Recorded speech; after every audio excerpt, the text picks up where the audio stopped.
Well, I say every day it's a getting closer to taking a bath with my fucking toaster. We're not qualified. Explorers in the further regions of experience.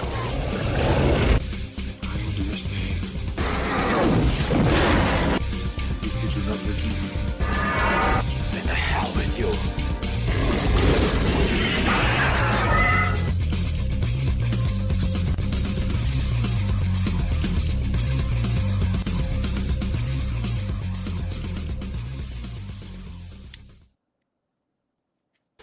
Greetings, salutations, and welcome to the 195th episode of Screaming Into the Void, the show where we talk about whatever the hell we feel like. My name is Samuel the Infamous. Joining me today, we have Caucasian Sasquatch.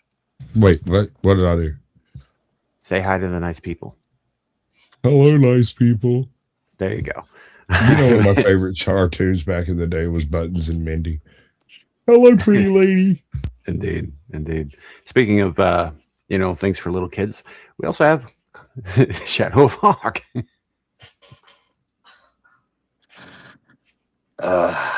Good job. Yeah, that was off the top of my head. That was off the cuff, kid. Sorry. It is what it is. Anyway, welcome to the show, ladies and gentlemen. We are live currently on Twix, Rumble, two separate YouTube channels, Samuel the Infamous and Caucasian Sasquatch. If you're in any of those places, drop a comment. Let us know you are here, and we'll do our best to acknowledge your presence. And in that vein, you'll notice that pinned in the YouTube and Rumble chats, a link to our good friend GHAL's Gibson Go. We are crawling towards the goal of 6K. Currently, it's sitting at about 4,500, which is about 300 more than it was last week. So there's progress. Appreciate that. If you can, please do. If you can't, please share it out. That's all we're asking. And I'm going to continue to shill this until she either tells me to knock the fuck off, which may happen, or we hit the goal. We're getting there. Yeah. So quickest way to shut me up, fill it up. That said, welcome in everybody. Let's say hello to who we got in the chat so far, which is actually we're kind of light on chat tonight. But that's fine. It's fine. We've got Tootie Bug with us. Tootie Bug. I appreciate you being here. And anybody else as you coming in, we will. It's less than 3 minutes out, bro. Give it a second. I mean, it is what it is. These folks, they gotta make excuses, step away from the dinner table, go to the bathroom, drop their pants. It takes more than 3 minutes to get started. I mean, when you're gonna watch like a good chunk of our audience is on the east is on Eastern time, and it's dinner time over there right now. I totally get that. But hi, old blondie, welcome in. I'm not gonna say nothing that should do because he's being. But could you imagine the conversation be like, "Honey, I'm listening to Sam. Stop! I don't want to hear about your stupid day, dude." So I can't remember which stream it was on, but it wasn't that long ago, and somebody was asking. It might have been last week's episode, but somebody was asking Aaron Laura in the chat, like how many times she's been kicked out of stores for listening to this show on her phone. I tell you, a while back. I'm remembering when Amira was in a store and she hopped on the panel for this stream. Mm-hmm. Yeah. It happened. I used to use a wired earbuds for my phone, and I dropped my phone one day, and it was you and Abe and maybe JackTarLad, maybe. I'm not sure. Anyway, y'all were screaming at each other that there was so there was someone who wasn't present, but they were like there as an avatar and had just checked out. It was like Larry or somebody, I don't know. And y'all were trying to determine who was most gay quite loudly and vociferously, and everyone decided that the person that wasn't there was obviously the gayest. And then the conversation went on, and I happened to be like pulling my wallet out of my pocket, and the phone fell out, and I'm standing here looking at this chick with a nose ring, purple hair, fucking eyebrow ring, and it goes click, and I swear to God, you're the gayest, and nobody can take that from you. And I'm like, let me find the mute button. Good times, man.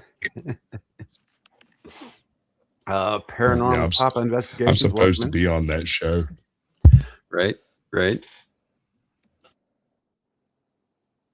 Well, speaking of dirty things, We do Are they have done dirt cheap? some stuff to talk about. I do need to do a little housekeeping at the top here. This may not be as typically long a show as it usually is. It's, as I was explaining to Sasquatch backstage, I didn't amend any of my streaming schedule this week except for one thing later tonight.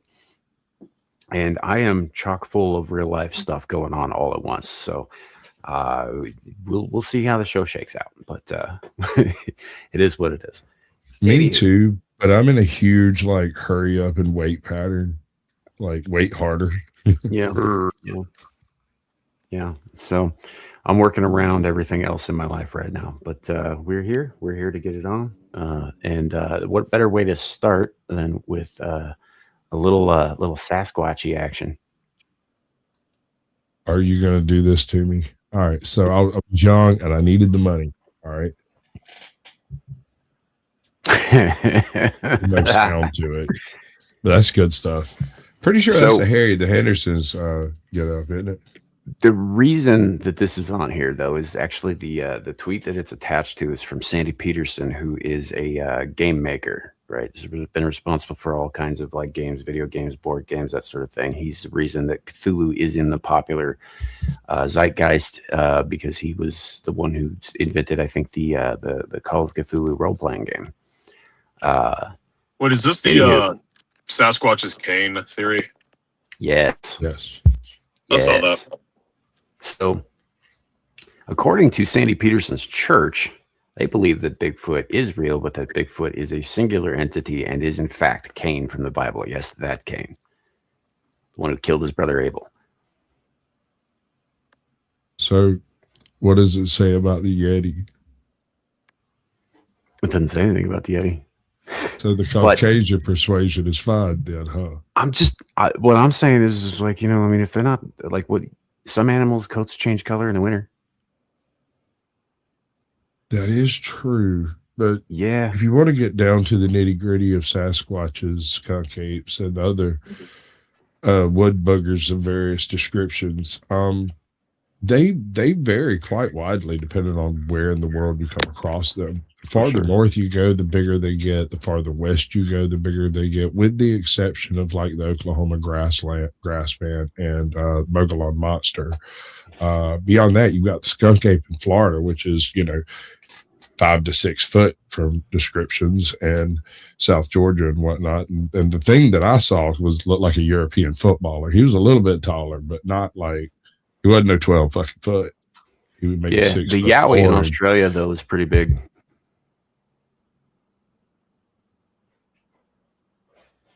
It's pretty big. It's kind of lanky though. It also has multiple descriptions ranging from a dragon type eel creature in the water to a big hairy fucker that snatches your head off. Yeah. Probably while calling you a cunt. I mean, there's even people who conflate the Wendigo with a Sasquatch, which I to my mind are two completely different cryptids. But well, yes, they are. But here's the thing: they both could derive from a similar human situation, that being the feral human population of the United States.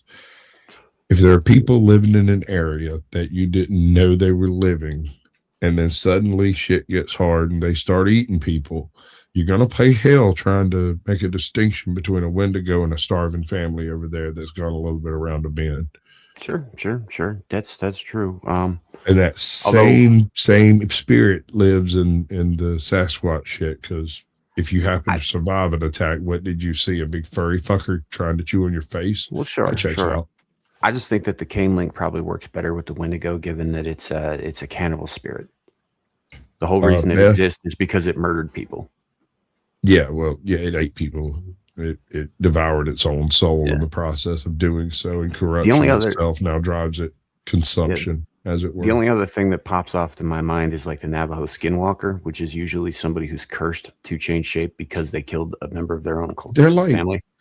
They're like the original werewolf, not the later lycanthrope family edition, but the original werewolf curse reads an awful lot like the skinwalker curse. They're sure not related. They're similar. Well, if you're talking European lore, there's like 8 different ways to become a werewolf over there. They're all curses, but some of them are self-inflicted. But the earliest one was a direct curse on a person to become a werewolf, much like the skinwalker thing. You know, sure. You're talking about Lycan or something else? No, you mean Lacan, the Greek? No. Yeah. Well, when you're saying like the first, that's the like oldest werewolf story I can think European, of. not dirty olive skins. We're not counting northern Mediterranean as European. Carry on. No, well, when I say European werewolf folklore, I'm speaking specifically of like Eastern European, Ural Mountains kind of thing. Yeah. You're referring to like Germanics and shit like that. I got you. Little Red Riding Hood, motherfucker. Yeah, Germanics and Celts. I understand. Slavs mostly, but yeah. Little Red Riding Hood, not Mulan. Those are close enough. You get my general point. You're not talking about Dorians and their descendants. No. Anyway, point is like that. Yeah, there were other ways that came later, like the whole witches wolf pelt girdle thing, the drinking the water out of a wolf's paw print under a full moon thing, like. But those are both self-inflicted, right? And with the girdle, it's just a matter of taking the damn thing off. But some of the others, like getting bit or getting cursed by gypsies or whatever, usually it had to do with doing something very bad. Yeah, you got to kind of fuck with them a little bit to catch some of that. Yeah. At least in their opinion. Or prosecute him for thievery. I know a chick. See what you did there. I know a chick. She states quite succinctly that Bigfoot are leftover Nephilim. They're either Nephilim or the offspring of Nephilim, and that's why we can't interact with them fully. Because I have heard that, but I have also heard people talk about these like giant red-headed giants in Afghanistan and called them Nephilim, which I think are very different. So let's take on these red-headed giants for a second. Let's drop this which also, by the way, there are Anasazi legends about red-headed giants in yes. I want to take a grip on this shit. Okay. The problem with the red-headed giants legends is that they are displaced across time, across around 5,000 years. You have some that took place back, freaking 900 BC. You have some that took place fucking 1,000 BC. You've got some that took place in like the African legends of the red-headed giants are really the weirdest because they're not just big people, right? They're big people with extra arms and heads and stuff. It's kind of more like the Celtic Ettins and shit than it is like the red-headed giants. But then when you go to England, the very first people who occupied England were a race of people referred to as the Fairball. And these were great big red-headed giants. Full stop. And they're kind of similar in description to the Fomori from Celtic mythology too, which is exactly who the enemies of the Fae. Right. I mean, to be fair, most of the elements of the Irish and Celtic mythology are believed to be rooted in the original peoples that lived there before the Celts came. So like the Fomorians, the Firbolg, the Dowseed, all that shit. Well, that's kind of what we're saying here. Yeah. Part of that is purely legendary and mythical and clearly can't be true. That doesn't mean that the people from Doggerland might not have been 6'4", 6'5", and the people from England were 5'3", 5'2". And how much bigger does a dude, or rather a chick, how much bigger than you does a chick have to be before you look at her and go, giant? Yes, mommy. Yeah. Right. Well, I mean, if I like looking up the chicks. I'm 6 foot and I love looking up the chicks. But there are some guys in my unit that are fucking like, I'm not a small dude. I'm above average in height. And there's some guys that dwarf me. So then if you're, poorly fed fucking peasant from 1000 BC, and then you're facing down a dude who's properly fed and had the genetics on his side to be 6'5", 6'6", and you're running around 5'2", yeah, that's a damn giant in comparison. So like Goliath, who was the smallest of his brothers. Right, yeah, the little guy. I mean, who's the road. Yeah, no.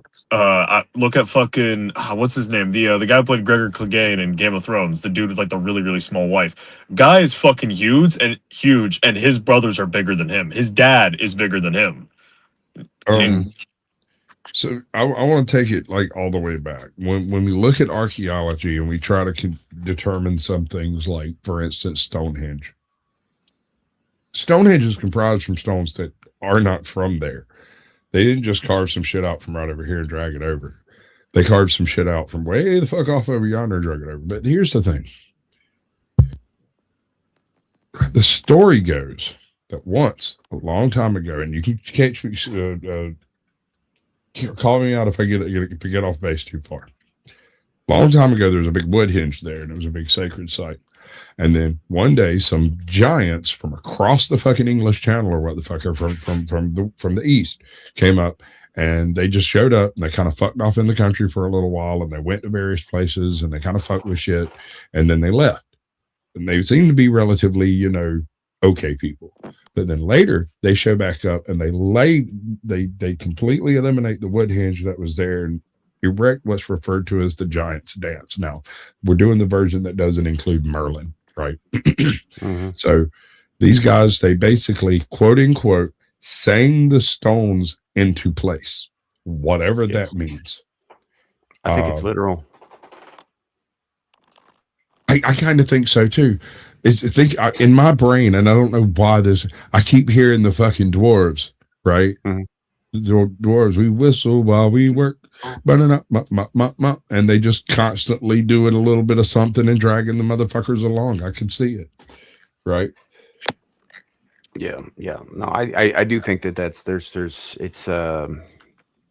it's meant to be literal, whether or not it actually happened that way. But I think they believe that that's what happened.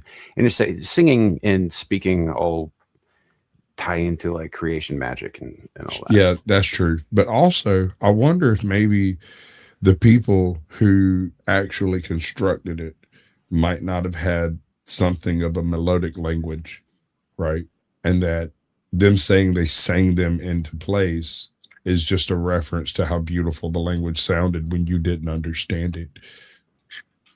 That's possible too. Yeah. I suppose it depends on who wrote the stories down the first time.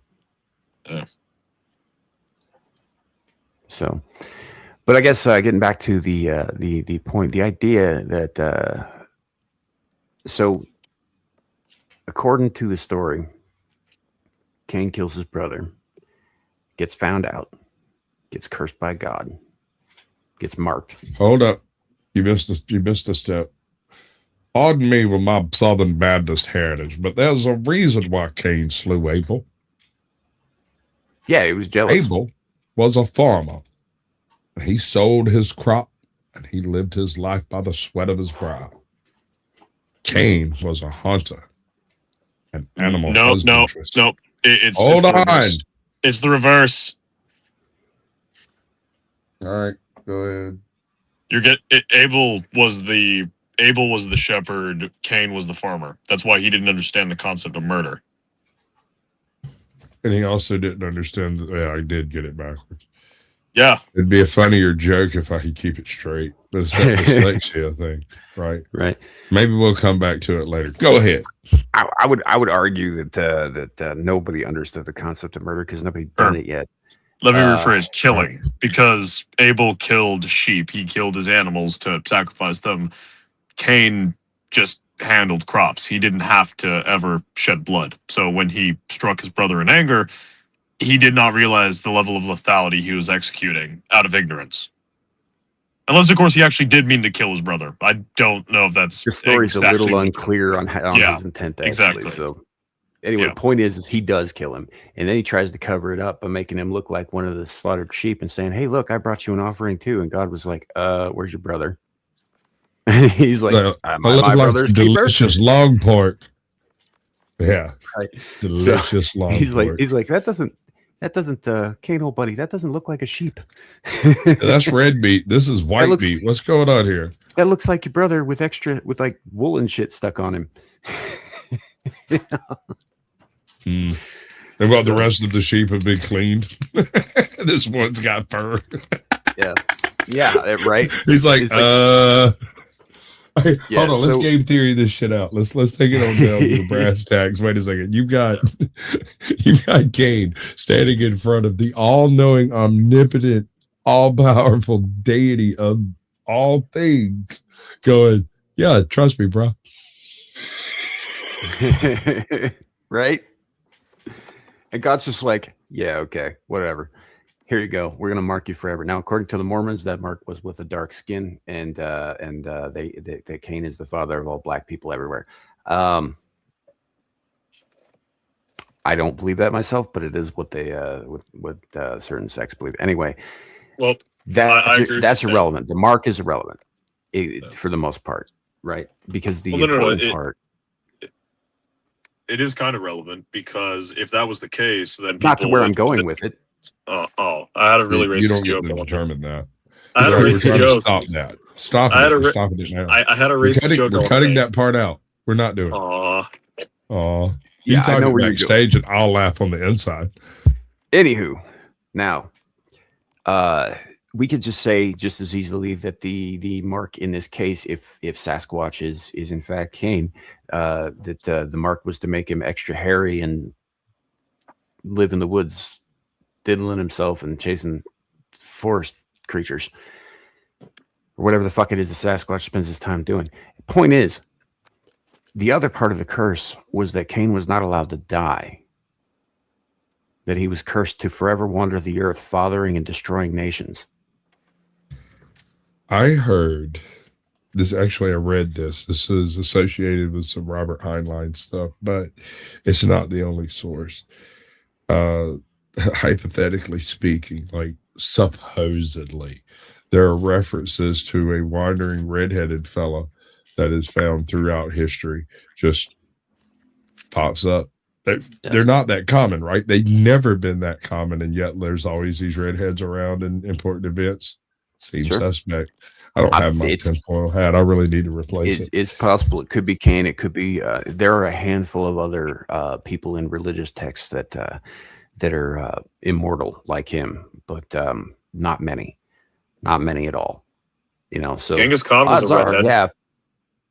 Well, you know, so are a lot of Mongols. That's not. And there even were more after he multiple. died. No, hold on. Genghis Khan was a redhead, and there were multiple times when the man should have died, and he just didn't. Multiple arrows to the throat, and he just was like, "Fuck you, I'm not dead." Dude, Rasputin was executed 6 times and survived until the 7th. Rasputin was a Guavold. What's your point? Rasputin took like 7 rounds to the chest from a Mauser. Have you ever seen the rounds in those? They also fuckers? castrated As him, big they as you drowned got him, they the- poisoned him, they stabbed him. Cut his throat. They hanged him once. The poison is the funniest part to me. They dropped because him in a they frozen weren't river sure without what he any would clothes eat. on. They weren't sure what he would eat, so they poisoned absolutely everything in the joint. And some of the folks that were eating took one for the team. Right. Again, Rasputin worked for fucking Ra. He was a Guavold. Not a good example. Yeah. Okay, then Blackbeard. His last name was Teach.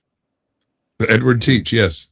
The story goes that whenever he was sentenced and not sentenced, it was he got his head chopped off in battle. His corpse swam around the ship. There's also They still say. people looking for his supposed buried treasure because it was never recovered. That's not really what they're looking for. What they're looking for is the Queen Anne's revenge. Sure. It's out there and it's somewhere in one of those fucking sand flows on the south coast of fucking South Carolina. It's over there some fucking where. It's right there. Yeah. The One Piece? Right there. And it is full of whatever Edward Teach really, really wanted to keep because he ran it aground at low tide and then basically buried the fucker is the story. And it's there, right there somewhere. It could be, man. It could be. I don't know. Maybe he's the Connor McLeod of history, you know, but evil. Who's to say it's evil? What if his moral structure was just developed in the fucking Stone Age, right? Like, I don't know. I mean, if I was consider wandering this. around cursed by God forever, I would probably lean into the evil because I wasn't getting out of it. I've suggested this movie a few times. I want to know if you've watched it, and if not, I'm going to suggest it again immediately. The Man from Earth. Also, there's a sequel to it called Holocene Man. No, I have not seen it yet. Okay, the premise behind it is this one dude randomly, for no freaking reason, is immortal. He lives forever as far as he can determine. And he didn't even start bothering to like take different names until the Bronze Age, and people started keeping records, you know. And the whole movie, the whole premise of this movie is a couple of the students that he works at, he's a history teacher, professor at a university with tenure, right? It makes perfect sense. Right. And excuse us while Sasquatch dies a little inside.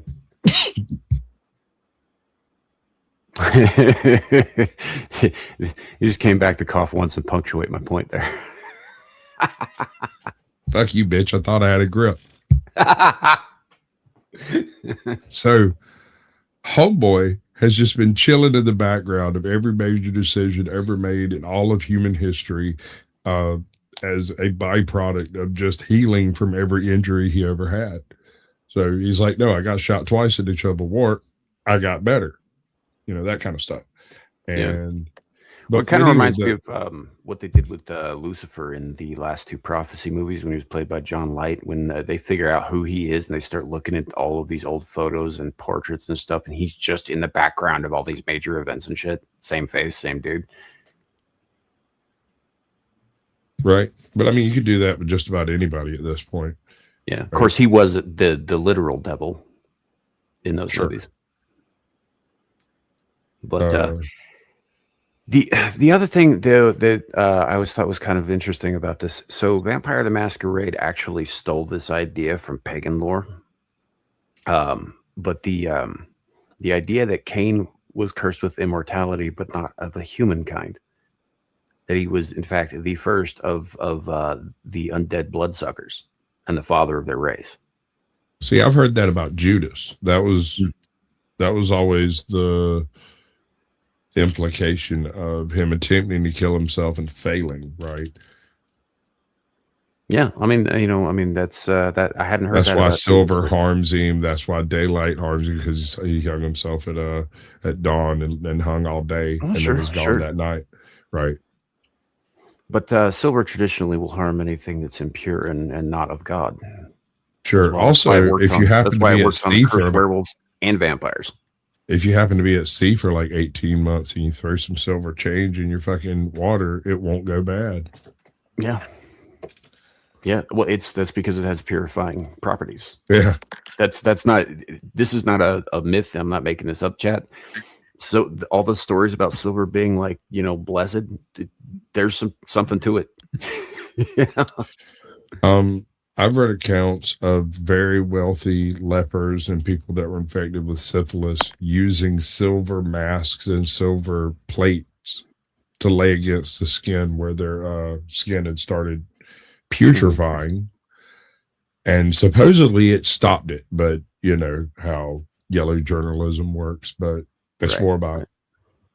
So that it would stop your face from rotting off. Like you had to actively have it on all the time, but right. Devil, welcome in. Yeah, I heard somebody was talking about me, so. Well, sort of tangentially, we were really talking about the idea that certain churches think that Bigfoot is Cain. Sasquatch, you came? Well, I'll tell you right now, motherfucker had it coming.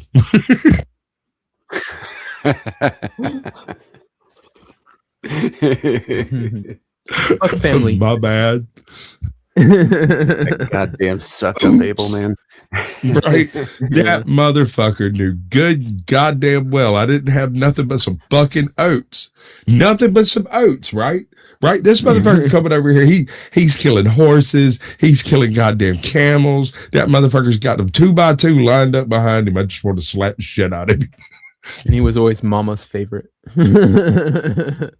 Right? Well, wouldn't she be? I mean, what I got? Some fucking oatmeal. I might have a little beer later, if we stick around long enough. But this motherfucker showing up with T-bone. He got motherfucking a camel hump.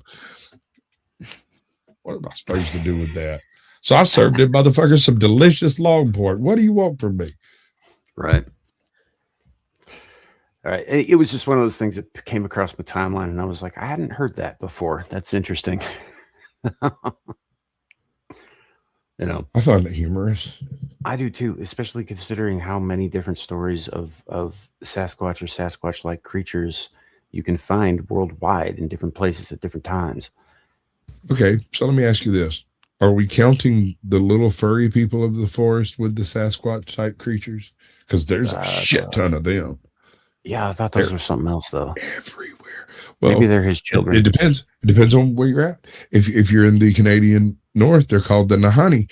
If you're in fucking Polynesian islands, they're like Ibiru Majiru or some shit like that. If you're in fucking Polynesia, it's it's a different one. Yeah. Igichi Pogo in one tribe in Africa. There's supposedly lost feral children that have gone just a little bit too wild, is what they say. Sort of like Lost Boys meets Lord of the Flies.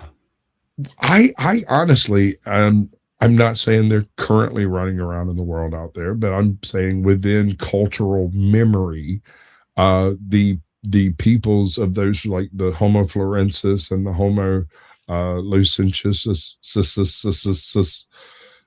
these things, these island dwarf versions of human and humanoid type things, I think they used to be fucking everywhere, dude. I think they just were out there, and right. they were still hunter gatherers. Yeah, he is from Australia. And I don't necessarily think that we would have necessarily had a whole lot to speak of on fossils, because we got virtually nothing from Denisovans, and they had a substantial population from the genetics available. The distinction between them and Neanderthal, and then we got virtually nothing from Neanderthal. We know there were half a million of them running around at one point in time. So, and we know where they lived. Nothing. Yeah. So it wouldn't be hard to believe there was at least one more tribe of like fuzzy people. Why not? What if they're that's like a kind of a what if they're not gone? Like I keep going back to The Descent and the crawlers. Yes, that's exactly what I was thinking. Yeah, good movie, by the way, if y'all haven't seen it. The first one. The second one's a good movie just because it makes you think of the first one. Right. Yeah, but the first one's fucking excellent, which is so weird because I'm just gonna go off on a little tangent here. Like we got a whole thing about girl bossing in movies today, right? It's a serious problem. Women are written exactly one way all the time. It's very forced new stereotype, and it's dumb, right? This was a movie made about 20 years ago with a cast of almost entirely women, and it's really fucking good. And all the characters are great. And not a one of them is super girl bossing her ass around. There's one that's a little smarter than the rest, and there's one that's a little tougher than the rest. Yeah, there's one that thinks she's a girl boss, but she learns her lesson. Well, yeah, she says he thinks she's tougher than the rest, and so she kind of is until she isn't anymore. Yeah. Yeah. Go watch that movie if you haven't seen it. It's great. It's one of the best horror movies in the last 20 years. Sasquatch gives it 2 thumbs, way up. Samuel gives it 3. Shadow's too young to watch scary movies. He gets nightmares. He might be. I don't know, but yeah, it's of interest to me that there are so many different theories that I'm hearing just now of Sasquatch rather than just hairy dude in the woods, right?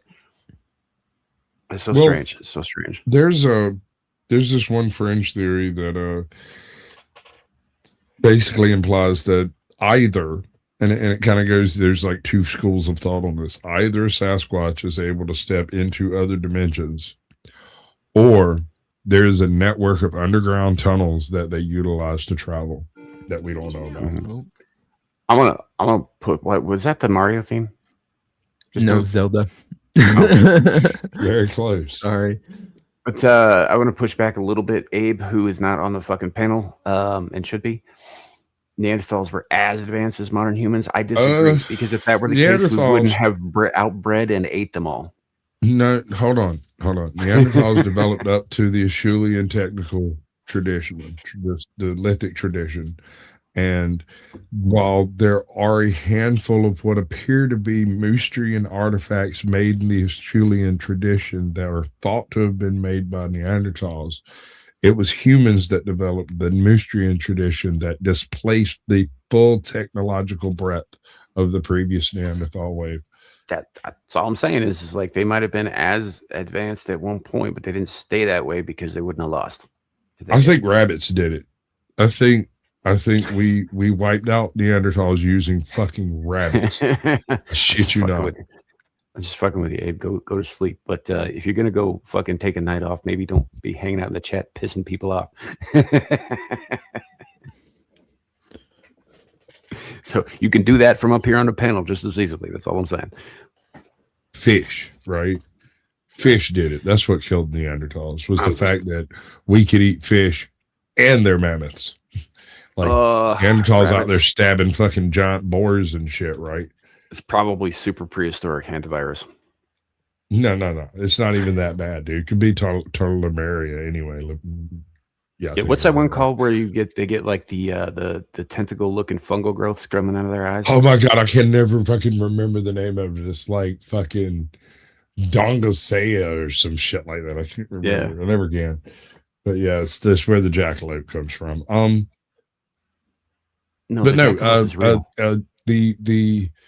The freaking Neanderthals were something of a specialist hunters type. They utilized a very limited number of spear designs and spear tip types and lithic technology, right? Very limited. And in comparison to Moostrian, which utilizes like 3,000 variations of a scraper flake, 5,000 variations of a cutter. But what really did it was the fact that their specialization was on the larger game side of things. Anything smaller than a red deer, and they'd have trouble chasing that shit down. Humans, on the other hand, would just fill that motherfucker slam full of goddamn atlatl darts, and we'd run the motherfucker down. So we would eat anything from a big-ass bowl of minnows all the way through to, like, rabbits and moles and varmints and stuff like that. Whereas the Neanderthals were kind of trapped inside their technological prison of being forced to go for big game because their technology already predisposed itself to big game. And so we were eating salmon. So what you're saying is Neanderthals were chubby chasers. Essentially, Ice Age mammals, which is why when I go to a bar, I put a little bit of bacon grease behind one ear and a little bit of maple syrup behind the other, and I just ask her whether or not what she wants for breakfast the next morning. See, Sam, he goes after all game too. I do. He's like, I don't care if you're 4'7" or if you're the biggest girl in the bar. Yeah, as long as she's not too gamey, you know what I'm saying? Yeah, there you go. Right, as long as I can't smell her, it's okay. Right. All right. We all right. I mean, but you know, that's how we roll, man. Human beings are what they call persistence hunters. I'm just saying, God made lights and light switches. We keep at it until we wear them down. We lost Shadow. Yeah, he said in the private chat he was going off to grab some man called Chow. So yeah, I mean, he's got to get it in his mouth. Yeah, he did say something about abductions earlier. Anyway, it's true. So, and yeah, I heard, and it took him time to find somebody to kidnap him. Right. I wasn't clear as to who was going to be the abductee. I just know that abductions were spoken of. Well, I mean, he did kind of sound like he was planning a kidnapping, didn't he? He was gonna kidnap people from his barracks. And he's like, they haven't been released yet, so we can't take them. I'm pretty sure that was the quote. Yeah, yeah. So shenanigans, as they were. But yeah, that's I don't know. It is. I had a whole joke about persistence hunters, and it was going to be very dirty, and now I can't remember what it is. So never mind. It just is what it is. Let's move on to the next thing. Are you ready for this? So this was interesting. Yeah. Hold on, wait a second here. This is the House Freedom Caucus here. Okay, so I don't know if I'm understanding this correctly, but I want some clarification here. Maybe you guys can help me out. I'm being sincere here. Is the House Freedom Caucus saying that they will pass FISA without warrant requirements? Hi, Anna. If the Save America Act is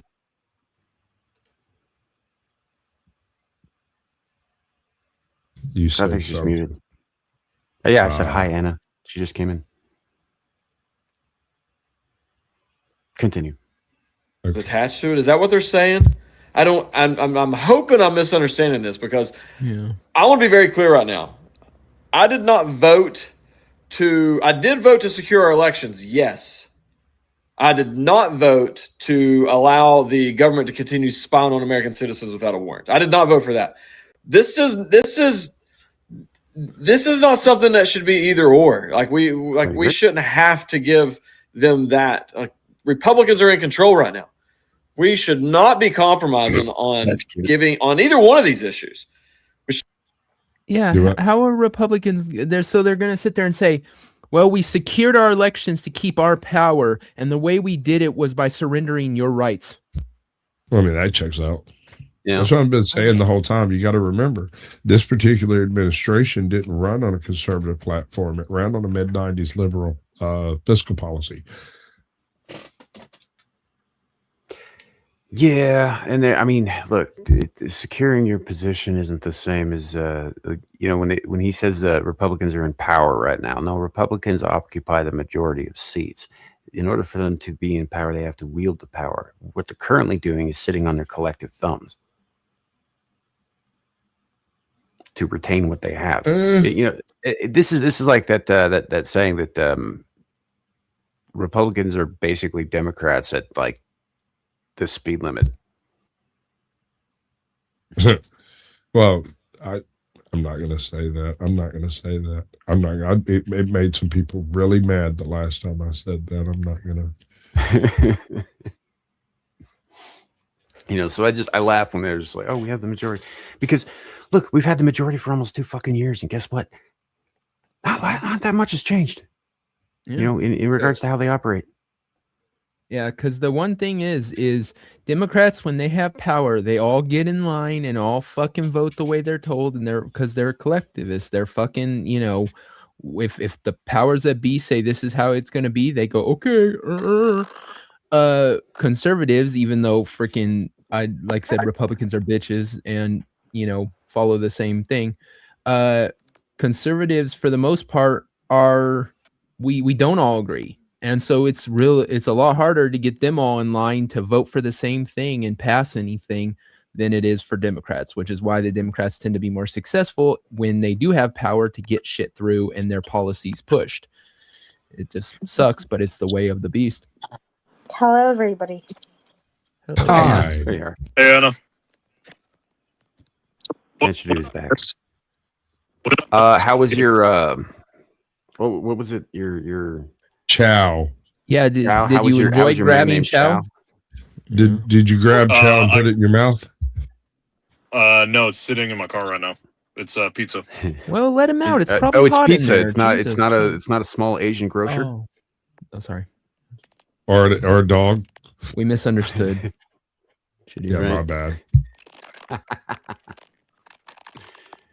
All right. Do we have to listen to you eat it? There's that. Yeah. You should.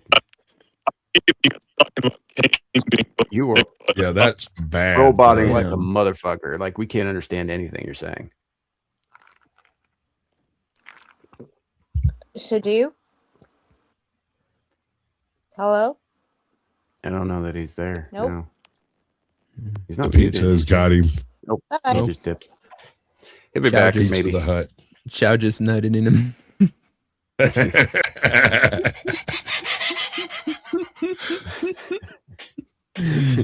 Cheers, man, from space. You know, the worst thing is so my mother was looking at the thumbnail earlier, and she's like, "What is that ghost thing?" And I said, "I'm not explaining that to you." Allow me. She's not listening.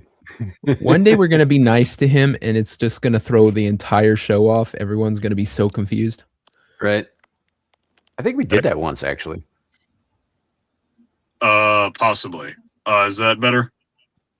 Yes. Yes, much. Yeah. Don't chew with your mic. So I don't know what the fuck was happening because it just started getting all like staticky and flashy. cares. I closed the tab, I reopen it, the link, and it's working again. So I think StreamYard's just had a little fucky wucky. Uh-huh. Yep. Yeah, No, okay. so back to my question. Double. How do you guys go from Kane being a big hairy dude in the woods to Devil ranting about Republicans being cucks and Democrats being collectivists for like It's called a 30th time topic in a row? change.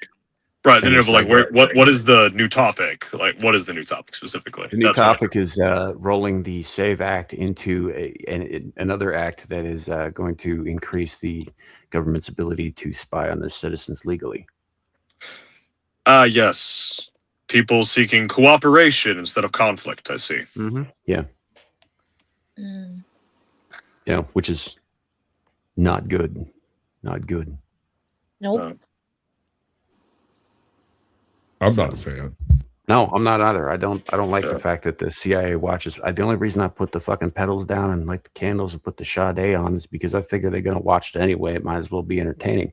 But I'm not happy that they're doing it in the first place. Yeah. That's my See, private time. This is, I mean, assuming this wasn't the system working as intended, this is one of the failures of democracy. The fact that you have to have cooperation to achieve community with people that you fucking hate. Like the whole point of a community is that you freaking segregate out elements you do not want within your system. But because under a democratic system, you have to accept pretty much every voice, you end up with situations like this where to get anything done, you have to let bullshit you don't want to have happen. And it sucks. Yeah, it does. I prefer the Leto the second solution. I choose conflict. Yeah, it was really more his father's agenda. He just, completed it. But yeah, I get what you're saying with that. I don't know. I don't know how we handle this because this seems like one of those things that they're going to be passing around amongst each other in the congressional halls of power and never actually bring before the American people until it's too late. Yeah. It's going to be one of those things that if it does pass, it's going to be like they're going to do it late on a Friday right before they go on recess so that they can hopefully the American people don't know they just got bent over again. Why would they even bother hiding it? I mean, they ran the Patriot Act right down the middle like a fucking running back. Like it wasn't even. Well, yeah, but that they sit there and guys we're trying to protect you. This is for your own protection. How are they going to sell this to us? We're going to take away your right to fucking due process and just like, all this stuff because it helps us for our benefit. Thank you. So no, they'll do it. They'll do it. Like I said, like literally right before they slam the gavel down and go home for like a 2-week break or some shit on a Friday. And so then while all the people are talking about it or it's going across the internet how fucked we got, they'll be like, oh, and no one's there to answer for it. Oh, no. This is why I think we ought to go back to the way that it once was, right? Congress meets twice a year, gets shit done, and only gets paid enough to compensate for them for their time, like jury duty. Yeah. Is that a styrofoam cup that I hear? It sounds like it. Either that, he's trying real hard not to make the sucking noise while he's, got a straw in his mouth. No, is that not accurate? Why I'm at half chub? Maybe. Let's go. What are you guys talking about? You. The fucking You. static shit started again. I couldn't hear a single thing you guys were saying for like 2 was that minutes. static? Because it sounded like you were slurping the bottom of a cup through a straw. Dude, I was just holding my fucking phone, and it just started getting all staticky. I couldn't understand anything you guys were saying. Uh-huh. Maybe the FBI is listening. Take notes. Could be. Yeah. Could be the FSB. Could be, Yeah. but he's like literally just like a couple blocks from the FBI Academy. Not like they are down the road. Like some guys went for a run, got lost on the route, and they ended up in front of the FBI Academy. Uh-huh. They just Lost. Yeah, no, genuine. If it was anyone else, I would have called bullshit. These two chuckle fucks could get lost going in a straight line. Well, they did apparently because the roads are straight. Yeah, no, literally the route is just you go straight to a point, turn around, come back. I don't fucking know how they met. It's even labeled at the turnaround point. I don't know how they got to the FBI Academy in the first place. That should not have been possible, and yet they did it. Uh-huh. United States Marine Corps, folks. Okay. Yeah, that's why you eat crayons, man. It passes the time. And if Yeah. you use the gold color, it makes your dookie twinkle. Well, I mean, they refer to the colors as flavors, so. Yes. You know, our favorite Marine gal, obviously she's real into that green flavor. Yeah, well, she says the blue tastes like Windows. So Should not be compromising on the fact that we're expecting them and send a demand, quite frankly, for them to pass the Save America Act. And we have sent a demand that we do not want the government spying on American citizens, especially without a warrant. What the heck, man? This is insane. Please tell me I'm misunderstanding this right now. Please tell me that that I'm wrong and that the House Freedom Caucus. Well, you know, just judging on your accent, I'd probably assume you are. Yeah. Hattie Boosh, welcome in, and Ariel also welcome in, and no, he didn't. Well, to his point about, oh well, we've sent a demand. Oh, crikey, a demand has been sent. How are you going to enforce that? You got exactly two recourses in this country. I know you're being sarcastic and you're mocking him doing anything at all about this because what's the fucking point, really? Because they're going to do whatever they want. And there's nothing we can do about it at all except take up arms, which none of us are going to do. I know that's where you're going with this because that's where you always go with this shit. What the fuck is he supposed to do? He doesn't want to hurt anybody. Yeah, that's kind of my point. I'm more upset you used the freaking Australian accent in your. I just went with whatever sounded pretentious in the moment. Do you think Australians sound pretentious, dude? They're prisoners. They're prisoners that try to act like that. Boy. No. Be careful. They're prisoners. Well, you're not an Australian. You're an immigrant. This does not apply to you. Wow. Underscore. Your pedigree is not criminal. Let's see how this works. How do you know? Were you born in the country you reside in? Exactly. Hands off my Aussies. I will bully whoever I want to bully, when I want to bully, how I want to bully, and there's not a damn thing you can do to stop me. He's just saying that because he gets bullied so much he feels he's due, but that's not how this works, kid. It's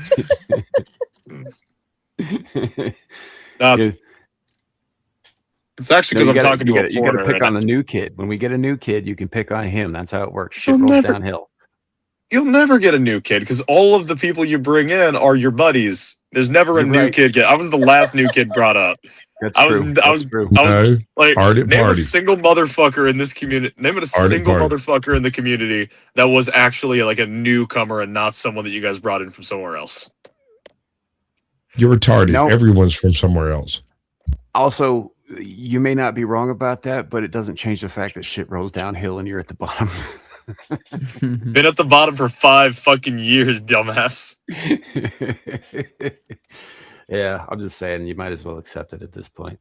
But yeah, now this whole rolling one thing into another much worse thing, right? Like I get the Save America Act. And they want to push that shit through. It's not gonna happen. It should, but it's not gonna happen. The only way that happens is we get rid of a couple of key players like John Thune. Right. And even then, by the way, there's no guarantee that whoever absolute replaces unit. him is going to be any better. So, but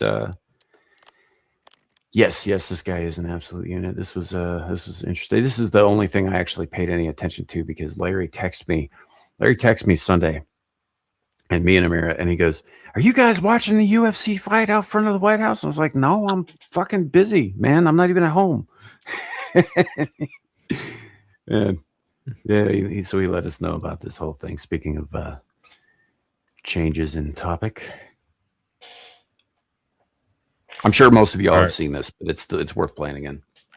It ain't been 9 seconds, people. Let it fucking happen. Michelle Obama is a man. Am I right, America? Lastly, Michelle Obama is a man. Am I right, America? One more time. I'll the hero we needed. Right, but we do not deserve him. Is he from Florida? I don't know where he's from. I don't know a whole lot about him, if I'm being honest. I didn't pay attention to the card at all. So I didn't even acknowledge it, dude. Like I'm agitated on the edge of my nerves. Inappropriate, but hilarious. I mean, I don't know. I don't know if it was. There probably was a better venue for that, but I mean, when else was he going to have the entire fucking world looking at him? So I suppose. But yeah, and Rogan's just up there. He's just like, yeah, he said it. Shit. And I'm holding the mic. It's good. He ain't wrong, though. I will say this. I've said this before, and I will say it again. Michelle Obama may be a man, but as far as I know, she's not a lizard like Hillary. So, well, that's the thing. He did the safe thing, calling Michelle Obama man. Michelle Obama's not going to murk you. You talk about Hillary. Tell that to Joan Rivers. Joan Rivers was just old as shit. That's why she died. Let's be honest. Joan Rivers was imperishable because of all of the plastic. She didn't just die. There was one part of her that wasn't made fake. She and passed it passed on. away. She had one of Took those the rest with it. those Yamaha artificial hearts or whatever from RoboCop. Right. Oh wow. Yeah, but no, she died the next fucking day, man. Like that's. She says She one actually thing was about calling that. her a man for a while though. They had video of her talking about it in interviews that was the case. So it wasn't like it just happened and she died. You're not debunking his case, bro. No. You're not helping. I think you think you are, but you're not. Tell that to the chef who saw her penis. Yeah, was that the one who turned up mysteriously drowned while wakeboarding or what the fuck ever? Yeah, that is in a true. place where people don't wakeboard. Right. You're also doubting the fact that Joan maybe Rivers they found saw something about Hillary. the only other workaround that Keith Richards was doing. I don't think she was gonna die naturally. I don't think she was capable of it. Like Dick Van Dyke, be around for like 112 years. I have not heard anybody talk about Paul McCartney. What about Paul McCartney? Has he seen a Michelle's dick too? Right. I thought he died. Did he? I hadn't heard about it. I know the guy who directed Cheers and Friends and stuff. He passed away. Made some of the most successful shows. Well, Paul McCartney's still alive, as far as I can tell.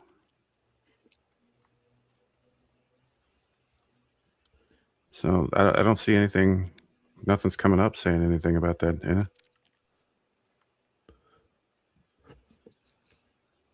Besides, they told you Paul was dead in the White Album. Most of the freaking the singers in your country, Abe, are vampires. Yeah, that's What's fucked up is it's possible they're all the same vampire. Most of his country are vampires. Have you seen them deal with sunlight? What sunlight? Exactly.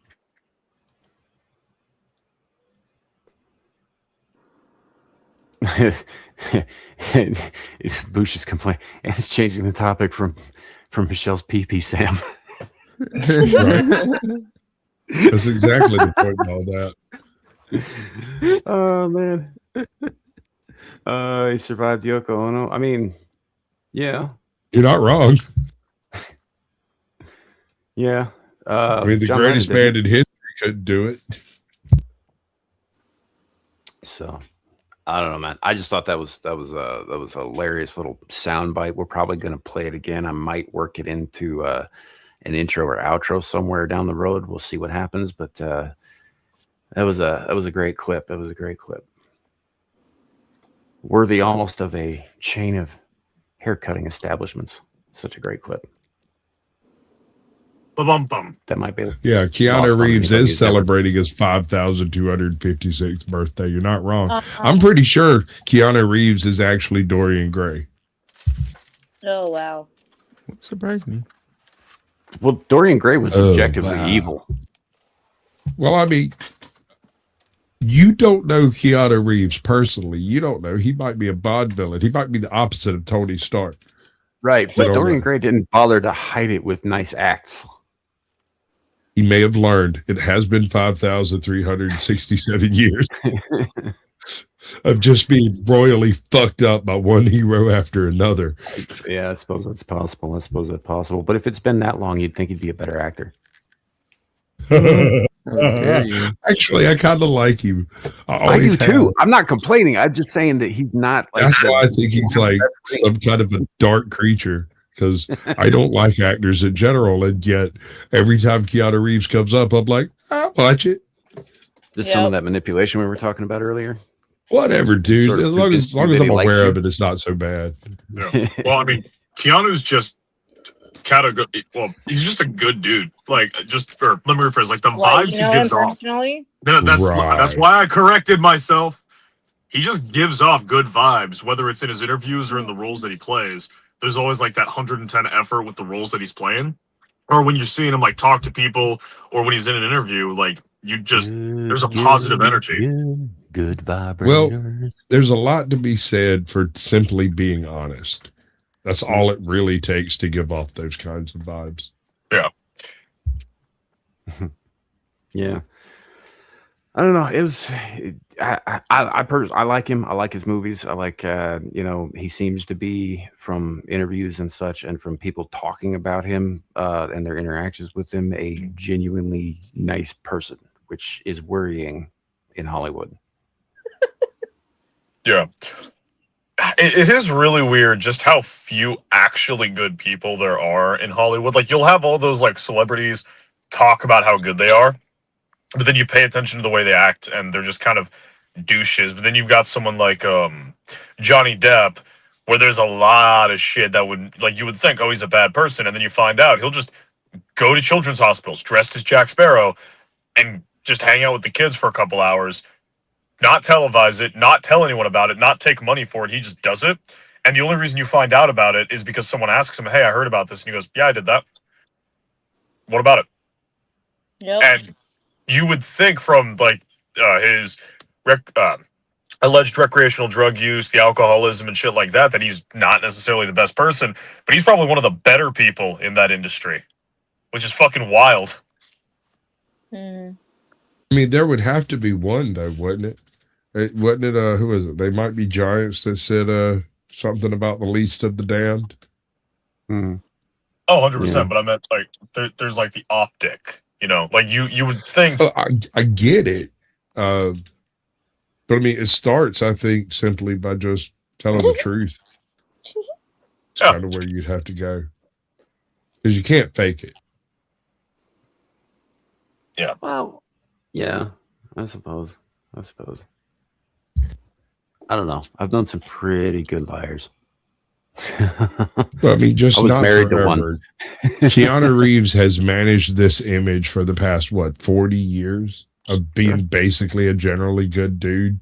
Dude, did you ever catches hear great that vibes story off about of him like passing by that one house every day and waving at the little girl on the porch? And one day she wasn't there, so he got worried and he went up and he knocked, and she had like an anaphylactic reaction in the living room, was all fished out. And he called the paramedics that saved her life or whatever. Have you heard Yeah, that? I read something about it. Yeah, I might be getting the details wrong, but yeah, and I mean that's what I'm saying is like you don't have to be a superhero to be a good guy. You don't need a cape, right? You don't have to be Captain Save-A-Ho. Sure. I mean, just don't be a shit. Yeah, and I get the impression dude isn't. I get the impression that dude is a dude, good guy. Yeah, he's just some guy who happens to be Keanu Reeves, right? Sitting around just as baffled as everybody else. Like he does seem like the kind of guy that you could hate. Like he may be rich as fuck and super famous and everything, but if you were in a room alone with him, I have a feeling it'd just be like hanging out with another dude. Yeah, 100%. Over there playing GoldenEye. Hey, grab the controller. Yeah. And I could be wrong, but that's the impression that he gives off. And kind of in that vein, part of it might also just be Hannah's gone. Womp womp. Yeah, she said she'd be right back. Part of that might just be the fact that everything just kind of feels fake. Like everything. So when you have someone who's just genuine, it's really fucking weird at times. Actually, that's an interesting point. Wait, fuck, hold on. Can you guys hear me? Or yeah, can I hear you we guys? can hear you. Can you not hear us? I'll take that as a no. I can't hear you guys. Shit. Okay. Well, you should. Okay. Drop out. So I got a buddy of mine. We've always kind of joked Where's around that he's almost certainly a serial killer. Right. And the reason is he's a 50-year-old man who's never married, always lived alone, makes 6 figures a year. The motherfucker's loaded, lives in an apartment, and it looks like a fucking museum from the 1980s. It is every single figurine, every single Transformer, GoBot, He-Man figure, anything you can imagine. Sure. It's Candyland. He obviously he collects Magic the Gathering cards, all of this stuff, right? And I figured when he was staying in the house over there that when he moved, he'd move into a larger place to get more stuff. But instead, he sold off a massive amount of it and moved into an apartment that is even more immaculate than the apartment he lived in before, right? Mm-hmm. I want to know where he hides the bodies. I mean, this dude's Dexter if Dexter was more vanilla. I have never, I'm in a small town. I have the most scandalous thing I've ever heard about this kid. And like I said, he's like 55, 54 years old. The most scandalous thing I've ever heard about him is he once made out with a chick that went to school here, which he went to school here. So that's not even a scandalous thing. Well, I would check to see what kind of flooring his parents' basement has. Okay, so interesting point there. That house burned down years ago. Like I said, I would check that. I dig it. Because Pogo the Clown comes to mind. Does he have if I recall, he cemented a bunch of dead children into his basement flooring. Right. Does he have a Euro Squatch? Does he have a Euro shop by chance? Not that I'm aware of. Pogo the Clown. As far as I know, to mess around. What he does is they're buried underground. He is the IT technician for a multi-million-dollar international company, and he sits around and writes programs to automatically do his job so he doesn't have to go in, and he makes super buku money doing this, right? And he is absurdly intelligent, and that's coming from me, bro. Like he's fucking scary smart. Scary, man. People who are that smart tend to have problems connecting with objective reality, though. Yeah, no, That's why they become engineers and shit. Yeah, on average. But here's the thing: objective reality versus what he's managed to create over there. I can't imagine what his retirement package looks like. Oh, sure. I mean, he's been working for the same company for 35 years. Like, he's got like another 3 years, 4 years before he fucking retires, something like that. And if I'm not mistaken, he retired from his previous job, which was he was offered retirement when they sold out, and he went to work for the company that they sold out to, and got a retirement package from the company that they bought. You're right, Ariel. You could just do like Shadu and eat them. I just skip all of that shit. I live in a swamp, and there are so many stinky holes already in the swamp. That begs a question, actually, because if we put some glasses on Shadow, there would be a vague resemblance. Do you, by any chance, Shadu, in your apartment, have a 55-gallon blue drum? No. By any chance? Okay. Are you making a Breaking Bad reference? No, I'm making a Jeffrey Dahmer reference. Oh, go fuck yourself. Go. Said body parts. No. Go fuck yourself. I told you that. I told you about the time that two separate people, first day at work, told me, "Hey, you give me Dahmer vibes, not in the gay way." Go fuck That's yourself. That's because you look like him. You kind of look like him a little bit. You give me Dahmer vibes in both the serial killer and the gay way. So I look like a Fed. According to Squatch's chat, I look like a Fed. So Feds can't be. Yeah, no, that is true. He came on camera one night. Everybody in chat was like, "Hey, who's the Fed?" I was like, "You're not wrong." I just suppose most Feds are gay, right?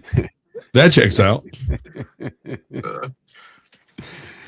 Oh man, he's sitting over there pounding away at a rump roast. Turns out it used to be attached to an actual black dude.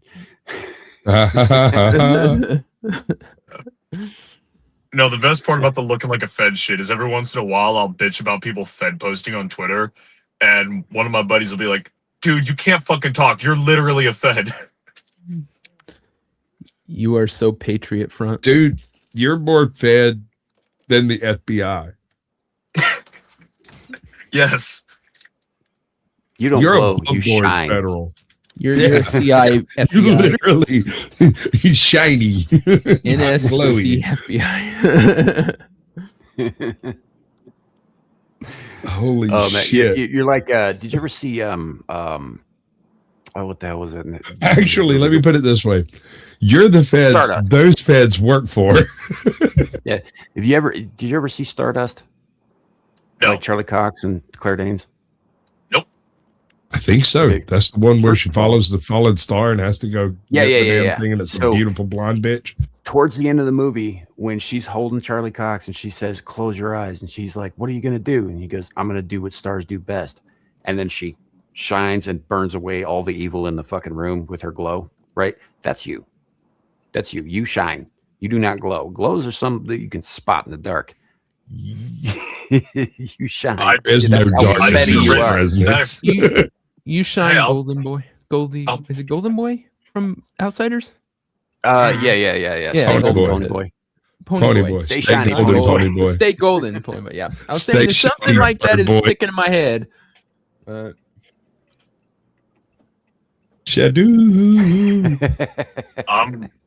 I'm perfectly fine making the darkness flee. I'm cool with that. If it keeps Sam away, I'll take that. I'll buy that for $1. We're not talking about chasing black people away, you racist son of a bitch. No, that's what. No, that's what you always take this. Green.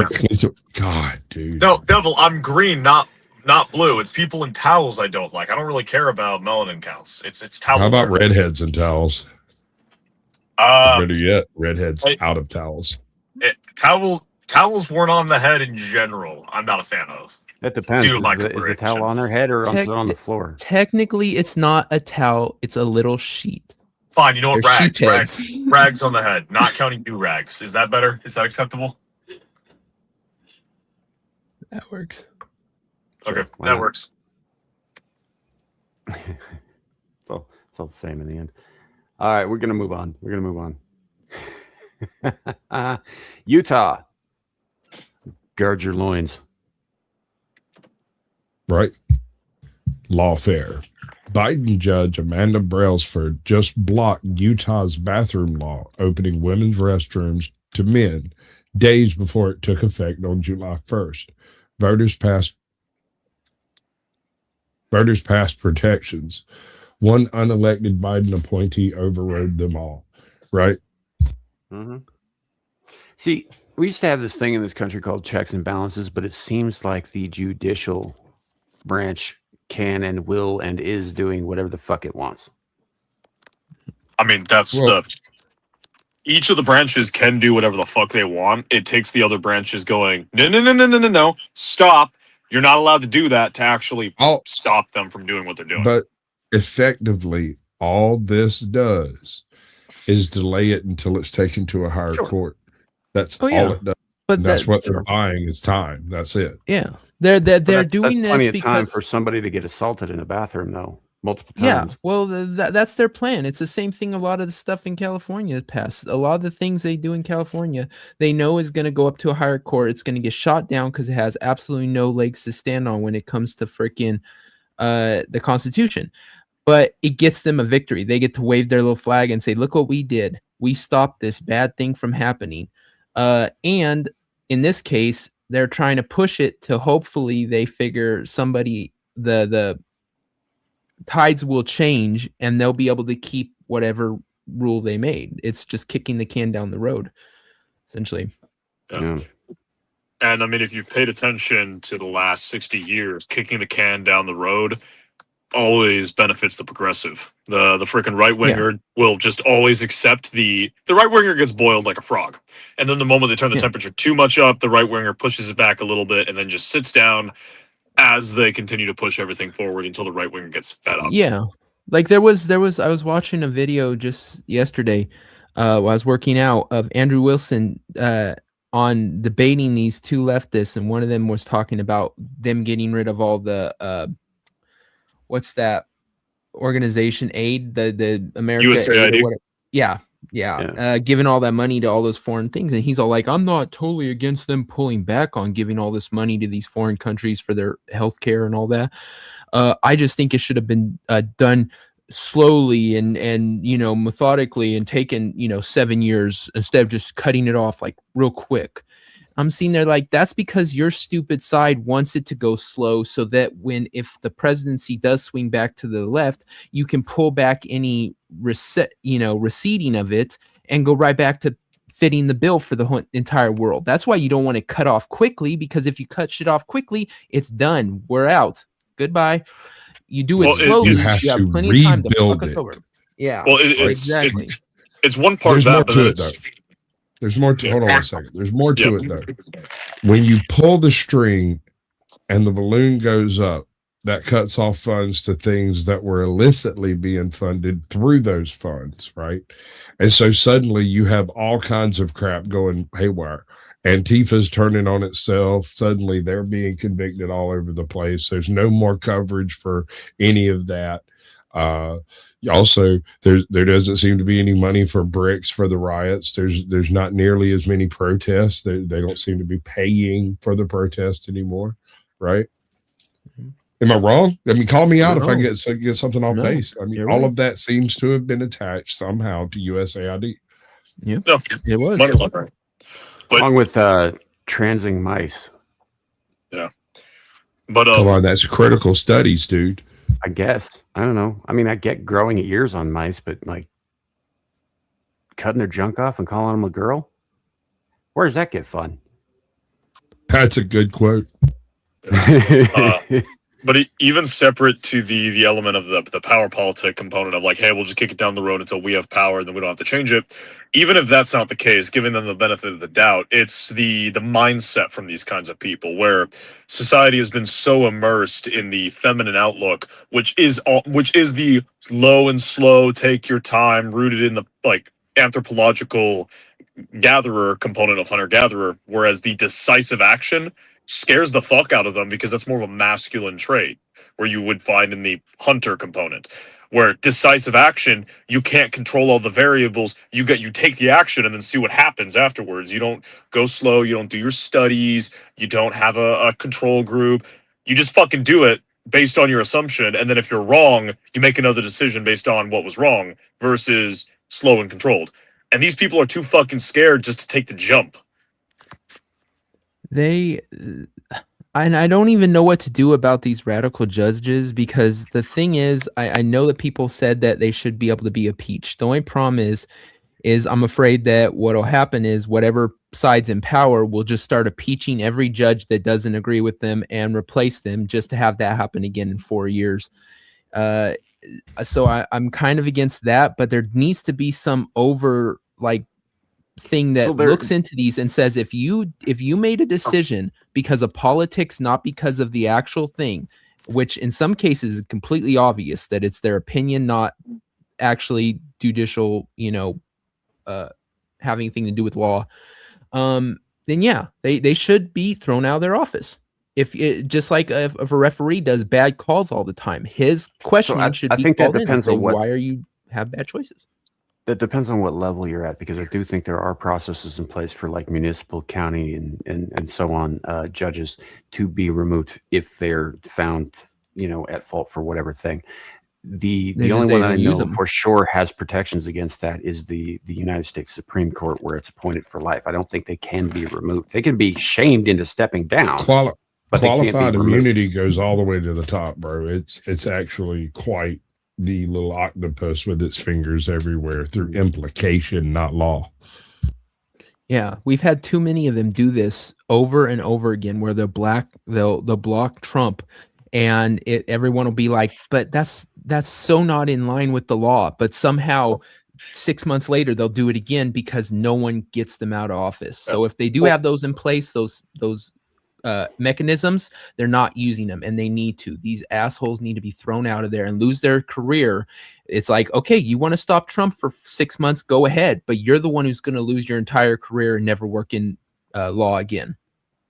Well, see, Devil, there's actually precedent to this problem.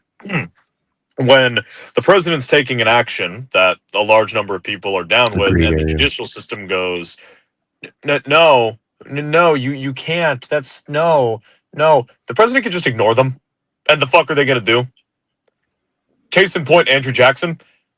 Congress and the judicial system muled and were like, no, you can't kick out the Cherokee. You can't. That's against the rules. And he went, okay, cool, and did it. Whether or not you agree or disagree with the action he took, he fucking did it. They told him not to. He just went, okay, and did it anyway. And there was nothing they could fucking do to stop them because he had the power in that situation and they didn't. So if any of these judges want to go, no, I gavel, you can't do that. Just fucking ignore them. What the fuck are they going to do?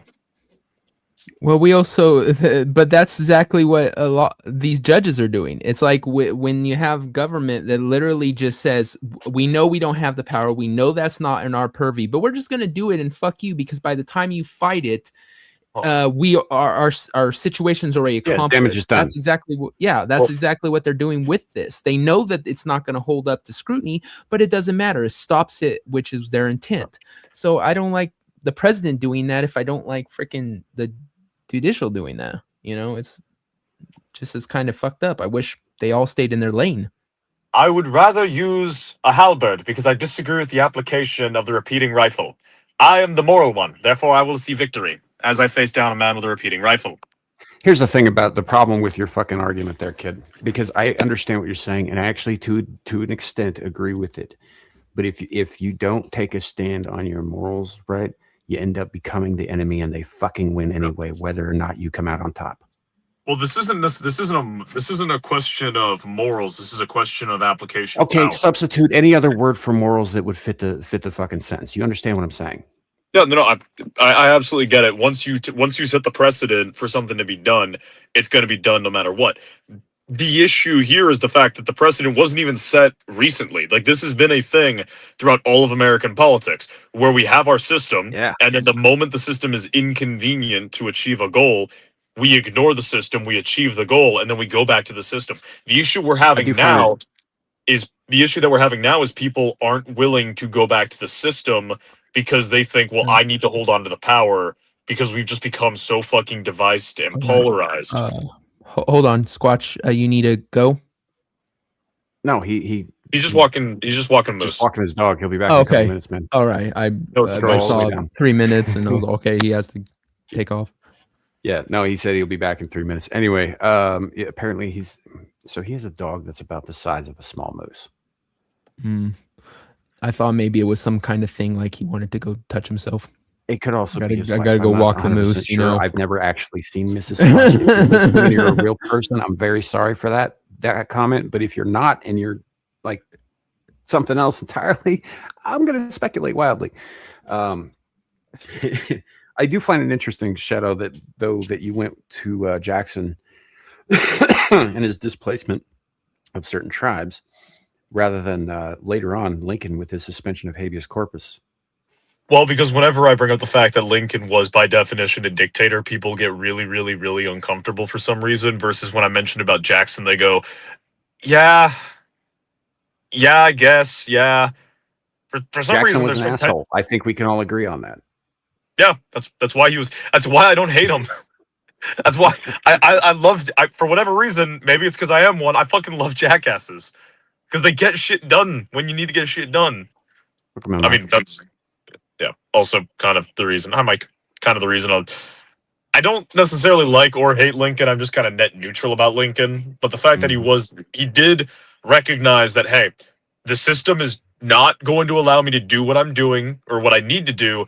I'm going to ignore parts of it to get done what I need to get done based on my moral outlook. And then suspending of habeas corpus, jailing political opposition, doing some other shady shit to keep a wartime economy going when it's freed the slaves.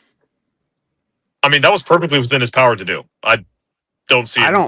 Look, not every outcome of that war was a bad thing, but I think overall, yeah, like what Ariel's saying here is largely correct. Is that Lincoln broke America, because prior to him, certain things were in place and certain ways of doing things were in place, and since him, not so much. Like the whole Congress showing up once or twice a year to actually get shit done, then going back to their day jobs like everybody else because it was a duty and not a career. I would not put that someone other. If it was not Lincoln, it was going to be someone else. The fraying and the issues that the Union was having, it was going to burst no matter what. If it wasn't going to be the slavery issue, it was going to be something else down the line that would have kicked that off. Lincoln just happened to be the right person or the individual at the moment in time to cause those issues to come to fruition. It's like Kaiser. Caesar just seized an opportunity. It could have been Pompey. It could have been Marius. It could have been fucking Augustus. It could have been some other random motherfucker whose name we never learned because he never amounted to anything. All of the issues were happening. Nothing was going to stop them. One man just happened to be the focal point for all of them. And then died and we remembered him. That's fair. I'll give you that. Yeah, if it wasn't Lincoln, it would have been somebody else. You're right. Yep. But I do hate it's to me, it's the same as I just hate when something gets pushed instead of it happening. I'm fucking retarded at this point. Happening naturally. Happening naturally. It's just like the gay marriage thing. It was heading towards gay marriage being legalized in all the states. It was heading that way. A couple more years, it'd have been fine. But then the Supreme Court stepping in and saying, no, we're going to make it where it has to happen in all these states. I don't like it happening that way. It was the same thing that we're going to eventually abolish slavery, but doing it through war and killing a bunch of people, not the way I would have done it, So, yeah, but you're right. If it wasn't him, it would have been somebody else. So I guess you can't 100% throw it on him. But the worst part for me, hold up. The worst part for me, it's the same problem that we have with all of these judges is that Lincoln was a lawyer by trade. It's lawyers. Lawyers are the problem. Yes. Kill the lawyers. No, it's not. It's not. It's not 100%. Lawyers. It's even ancient Rome knew lawyers were the problem. Hey, nope. Look, actors and prostitutes. Lawyers were allowed out in the square during festivals. Actors and prostitutes weren't. Shouldn't be. They shouldn't be allowed out. Isn't Amira lawyer adjacent? She's a paralegal. Yeah, she's a paralegal. She works for a law firm. She's also a Muslim. I mean, yeah, I could go in on that too. Yeah, but actually, the thing about like the Civil War, or I fucking hate using the word Civil War because it wasn't really. If it's a Civil War, the Revolutionary War should have been called the First Civil War.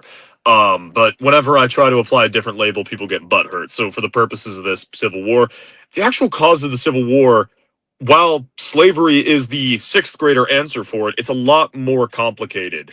It's more of the fact that you had. It's the more of the fact that you had the South and the North at the start of the Confederation that we call the United States of America were more or less on equal footing economically, politically, military. Like there was an equal footing. It was an equal partnership between two blocks. And then over time, due to changes in culture, technology, and just sheer bad luck on the part of the South, they shifted from being an equal partner to a junior partner in a three-way partnership between the North, the South, and the West. And because of that, they started recognizing subconsciously, they still like went, oh, well, we want our slaves, but there's the subconscious understanding that the North is taking precedence, is becoming the dominant partner, which eventually just means they will run the Confederacy, they will run the Republic. And so there were calls to like, hey, let us do our thing. We understand you are becoming the dominant partner. Just let us do what we want to do in our territory. And the North went, no, we're going to skew everything about the nation to our needs. And the South went, tight, Revolutionary War 2.0, we're leaving. And rightly, Lincoln went, yeah, you're not fucking doing that. We need to stay a united front to keep Europe out from fucking us. And then you had the Civil War kick off. And then McClellan sucked so bad, Lincoln had to shift the war from maintaining political unity to making it a slavery issue, which the Confederates referencing slavery in pretty much all of their documents made a very fucking easy switch. But it was more about, it was power. It was purely power rooted in diverging societies. Had the South ended slavery 5 years prior, you would have still seen the same shit end up happening. There would have just been different calls. Yeah, possibly. I wasn't sure you were finished. I was just kind of gonna let you go go because you were just going and going and going. Yeah, apologies. I'm very passionate about that war. Just because, like, World War I, World War II, the Gulf Wars, like all that shit. People are willing to have a more nuanced conversation about that. World War II is more of a recent. We'll have a nuanced conversation about that, but no one wants to have a nuanced conversation about the Civil War. It's always, we needed to crush slavery, and if you like the South, you're evil, and, well, the North took away my state's rights, ergo, Lincoln is an evil, tyrannical bastard. I mean, I would call him that because I like evil, tyrannical bastards, but, you know, like, that's, from me, it's a compliment. For most people, it's not. When there's a deeper conversation there to be had, and most people just I get you. Look, some of the things that the South was saying, they had a point. They did. But I also think that Jefferson Davis would have proved to be equally the tyrant that Lincoln was. Probably. Yeah. He didn't. And then his, I feel like I his might toy boy regret the actor got all conversation that butthurt just about it. took place on my channel. Yeah. Nothing that we get. And I missed it because I was walking a moose. Yeah, right. Dude, when I first read that, I was literally like, "What? It sounds like he's fucking saying he's gonna go rub one out or some shit. I'm gonna go walk my moose." And I was all like, I have a bull "He's gotta mastiff. go." I have a big mastiff named Moose, and he's 130 some odd pounds. And when he wants to go out, he just kind of pushes you over. So pictures or it doesn't happen. I want to see pictures of Doug. Yeah. He doesn't like cameras, man. He really gets wigged out by anything. That So he's like a spider. What? Spiders don't like cameras. I've never. It's because they got pulled 8 my eyes. camera Man. out and You had want a flash spider going off run. with 8 eyes? Well, no, it's because they can detect like the light. That, like, because like cameras they flash you with light even if don't have the flash on. They still have like a light component. The spider's able to detect that light, and they're like, I'm being observed. I don't want to be observed because observation usually leads to me being dead. Sure. I'm just saying they got 8 eyes. Of course they can you know, like, I would appreciate having light flashed in Got them a either. question. Yo. Can you answer me a question for me? Maybe. Depends. Did your parents have any kids that lived? Me and my 2 siblings, and they regret all 3 of us. Why? They just ate each other in the womb like shark babies.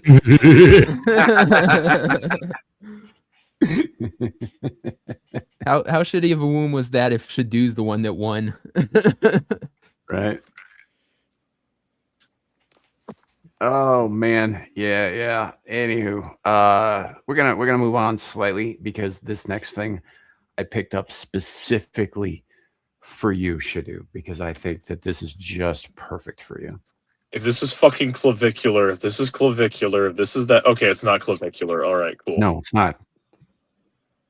I make your comments into Cursed Kids toys, and today it's baby's first Warhammer 40k chainsword. You guys asked for a toy to get your toddlers into 40k, so First of all, no toddler should be anywhere near 40k. Okay, I hear what you're saying, but just shut up and take my money. I'm not going to let a toddler touch it. It's mine, goddammit. Sam, My I rattle. agree with you. I wish Games Workshop agreed with you because a few years back they released a fucking children's book line and released a children's show for 40k, and it's just as gay as it sounds. I just want to see your kid freaking trying to cut the head off the neighbor's kid with his rattle.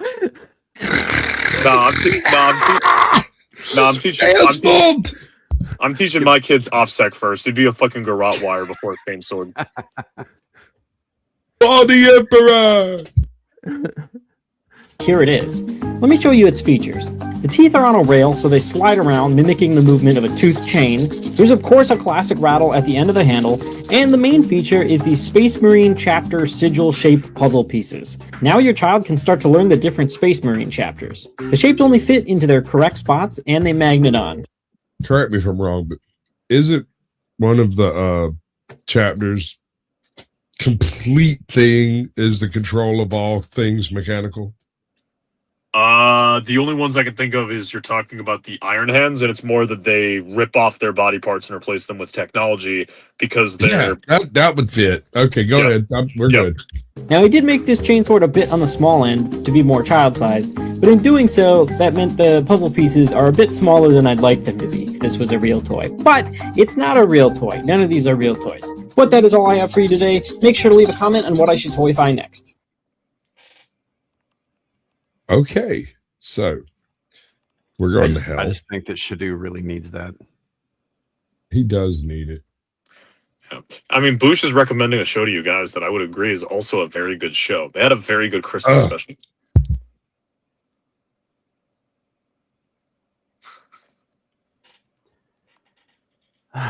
Oh, yeah, I forgot about that. Okay, so the reason I brought this one in was because A, we haven't done much of her content in a minute.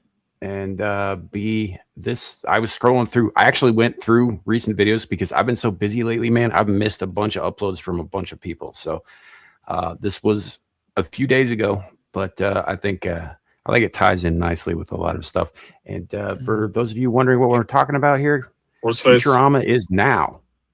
Bring up the love of my life. Not alive, but not dead. Disembodied human brains used for drug testing. By restoring some functions to intact brains from deceased donors, the startup Bexorg, oh no, hopes to create a better drug development test bed for neurodegenerative diseases.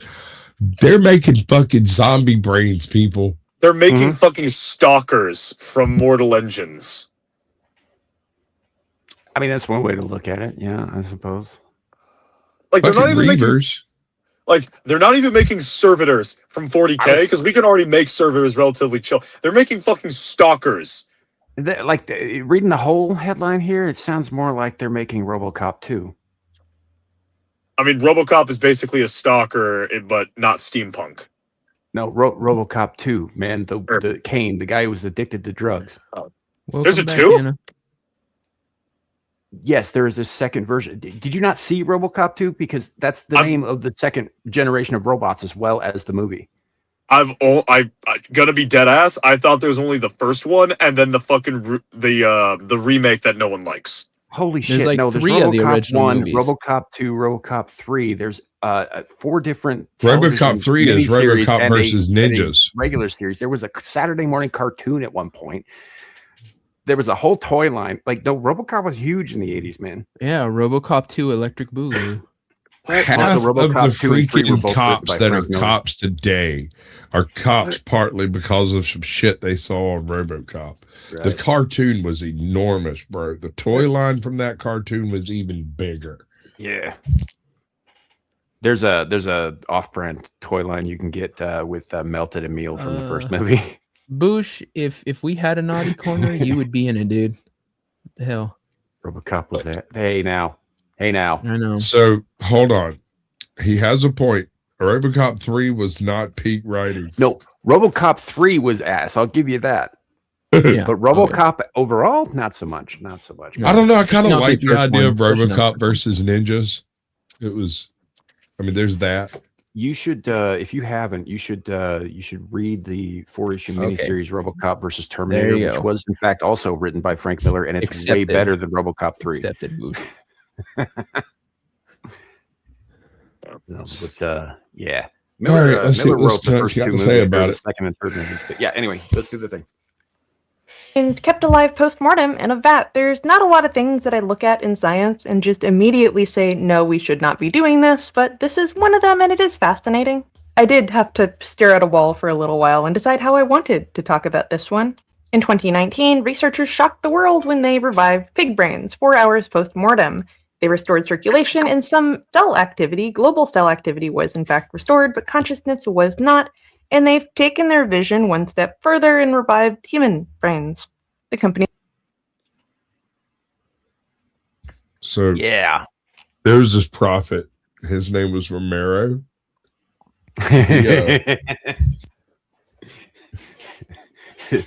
George A. by any chance? The same. You've heard That of him? guy right there.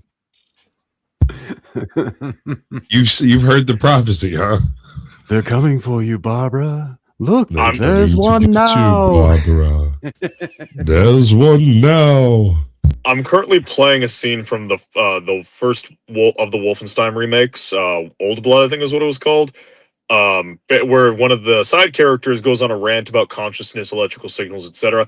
My question is this: if you do this to the brain, right, like you don't put it into the vat, you do whatever this process is in while it's within the human body. So the human goes mortem, it's dead. You manage to repair the damage, restart the brain using this method.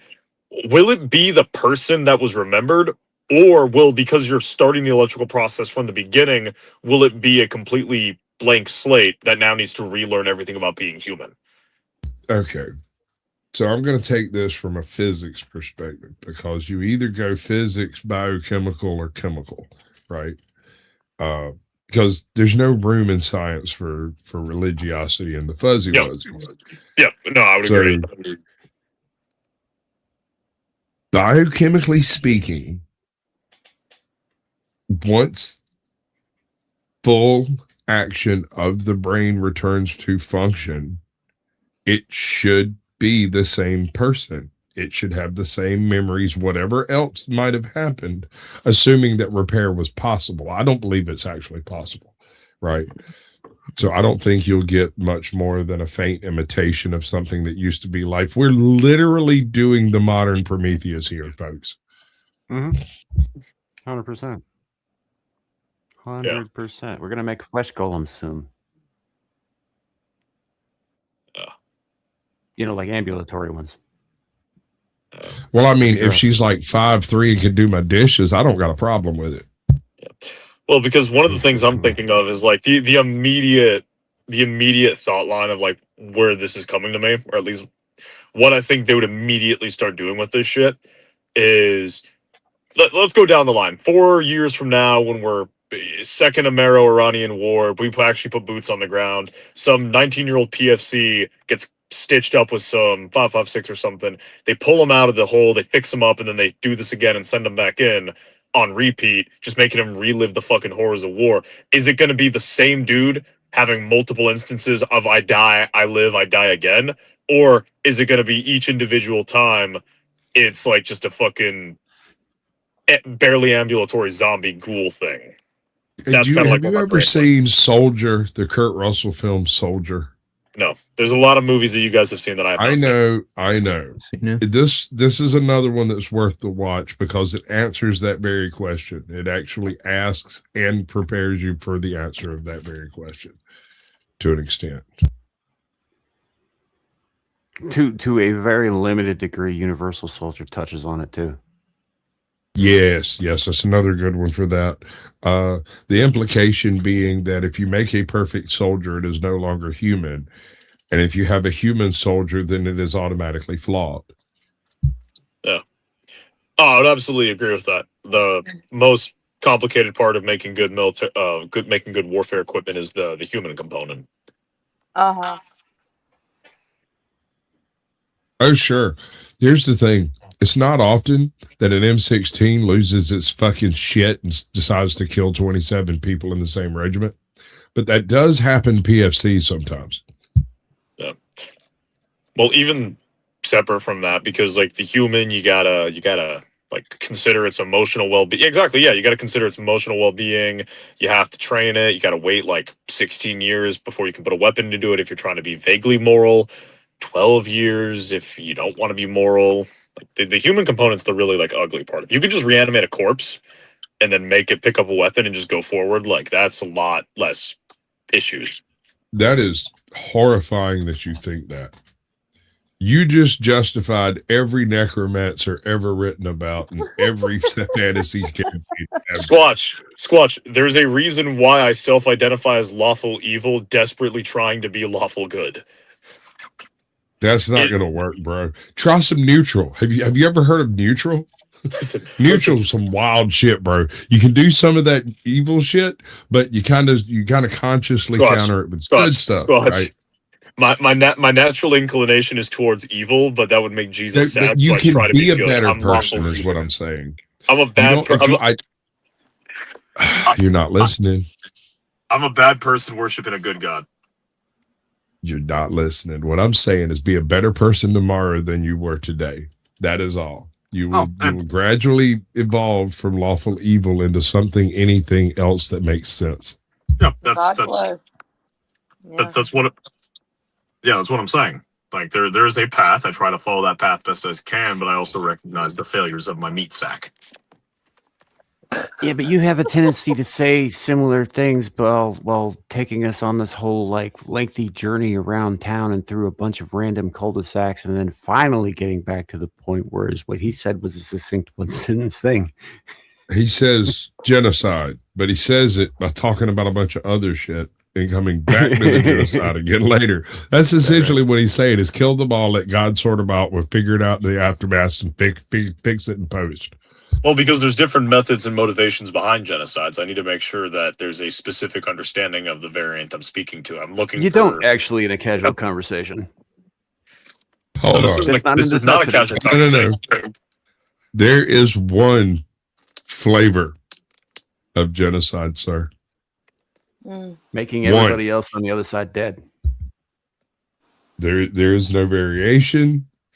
There are methods, but that doesn't change it. Yeah, I'm speaking to the methodology. Don't. Yeah. Here, listen to this instead. Varies, but it doesn't really matter much because the result is the same. Weasel? It's called Nexorg. They are the creators of the BrainX platform. They've raised over $42 million for this research. They've also experimented with over 700 human brains, so an awful lot of people have agreed to this. This too could end up being a platform for computation, because we have found out that you can do computation with a human brain, and this is very much the same idea, just using the outputs of medical trials as information to process. I really don't want to see living human brains becoming a form of computation. I mean, the brain organoids were weird enough. Fortunately, I don't think this is as valuable to learn new skills the way that brain organoids learn them. Now, Brain in a Vat was supposed to be a philosophical conversation, because how can we ever know that we are truly experiencing the world? The main difference here is that she's talking about something that's decaying, whereas the brain organoids were newly cloned cells. Right. which would indicate like that they probably would be more useful in terms of like finding shit out and poking at them and prodding them and experimenting with them because they're not decaying yet, because they're not dead yet. If that makes sense. It made sense to me. Can I bring up something completely tangential? It has nothing to do with nothing, No, but how still dare surprised you? me. Never Squatch. Well, I'm doing it anyway. That. Are you aware that a handful of Scottish blokes seem to have literally drank Boston dry, with the exception of Bud Light? Yeah. Oh my God. So here's my question. Boston is full of the Irish. I don't know if you realize this, but it's a big deal, right? So they're already on the strangling end of being able to keep this supplied with beer. And they knew that there was a whole bunch of Scottish blokes coming over. Mm-hmm. So how do you not prep for that shit, dude? If I lived in Boston and I knew that 10,000 Scotsmen were coming, I would just go the feel. Irish do not like the Scots. I don't care. I like their fucking money, and I would fill my entire goddamn apartment full of fucking kegs. I know what's happening. Apocalypse 2026. No. Two completely different cultures. Completely different people, and to be fair, Yes, Boston money. Irish is almost a completely different thing than Irish at this point too. It is, but I'm just saying it's kind of where we keep our Irish if they're not in the Appalachians. We used to keep them in jail. Yeah, I know. Or making railroads. There was that whole indentured servitude chapter too. Don't forget that bit. And then shipping them off to war zones. The Irish have been abused. oh, Yeah, we were good for that shit. You guys know nothing about football. Am I the only? I'm sorry. Hold on. You mean soccer? About football. It's soccer. Soccer. It's soccer. I know Herschel Walker is a god, madam, and you can't tell me less. Listen, Anna, we won like what 2-1 and then 4-1 against two countries that call it football. It's soccer. It's soccer at least until 2027. Even the Australians call it soccer. The American way of doing things is putting adverts, making everything so like, oh yeah, optional, and like capitalist this. And, oh, sorry, I'm not trying to be a Marxist or anything, but you're succeeding quite nicely. Life. Yeah, I'm not trying to be, but I'm really good at it. It's our really life good in at it. England. Whoever the hell, like, we have different teams everywhere, different leagues. You guys have all this. We're one nation, chick. We're not 36 broken freaking states that all have world champions. I mean, that's ridiculous, dude. You know, Texas has a nuclear option in their constitution. I had read about this before and I'd forgotten about it. In the off chance, and this was apparently written into its constitution or its charter or its whatever you call it. In the off chance that immediately before secession from the Union, all avenues have to be explored, right? Yeah. Texas has articles of secession already in place in Washington, ready to go. They vote on it every year and pass it. They have since the Civil War. But anyway, they have a doomsday option that would break Texas into 5 different states, creating 5 new Congresses, 5 new delegate states that would have to be taken into account. Yeah. And you have to take them into account. I don't know that necessarily nukes are on the table, but we're also one of the few states that actually has them. But I get what you're saying there, bro. We have stuff in place. Don't fuck with me. I'm in Georgia. I've got all that shit. Right. So I was like, but we've got stuff in place just in case we need to declare ourselves a sovereign nation, including an alternate currency and system of government. Just in case. Right here in Just in Wyoming. case, bro. Now, to answer your question, and it's part of the reason that we don't know anything about what we call soccer and what you call football is that it's not important in the United States. The only reason we get involved in the World Cup is because there's a world championship involved, and that we care about. But the game itself is not that important here. Like it's played by middle schoolers. It's not played on any like serious professional level here. I can't name name a single soccer player. And the women's soccer league doesn't count as serious and professional. No, it's literally like American football with like the pigskin. Kind of sort of baseball. It's a little bit dead, but it's not as dead as soccer is here. Oh, please And then don't you will bring see. baseball into it. Oh my gosh, dude. Baseball is more popular in the States than soccer is. Like that's it just trips me out. how it is. I'm sorry. Lacrosse and lacrosse and hockey have similar rules because they're derived from similar games. Yeah. This game in question was also, it's generally speaking, the same games that the Mayans played in their ball courts. Minus the head. I mean, it was different in different places, but yeah, that was one of them. Yeah. That was actually, I think the head thing was the Aztecs centuries later, but yeah. Sure, but it was in general, generally speaking, the same game. Put ball through hole or die. Only lacrosse, which I thought was funny. Lacrosse gives you a stick, which I think is nuts. I think that ties back to like hunting with an atlatl. Yeah, well, I mean, they've got drills and essentially stuff. What it is for balls, yeah. Correct me if I'm wrong. If chicks play, they get to use their hands, right? What, in soccer? In lacrosse. Oh, I don't know. They can use the stick and their hands to throw the balls. I'm almost certain. Maybe. Lacrosse is another sport that honestly I don't think gets paid attention to much outside of the Ivy League circuits. You're right. If you want to talk about polo, there's another one that nobody fucking plays who doesn't walk around in a fucking turtleneck all day long with a patch on the chest. Captain Curmudgeon has gotten into a cricket phase for some strange reason, and he keeps wanting to talk about dodgy wickets, and I have no fucking clue what he's talking about. I will not touch your dodgy wicket. I only know that sticky wicket is a term that comes from that game.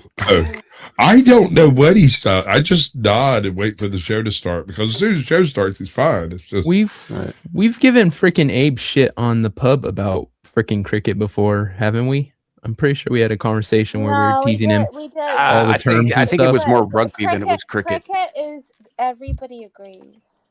I think we were teasing him. Cricket is boring as fuck. Everybody agrees. Yeah, that's why we turned it into baseball.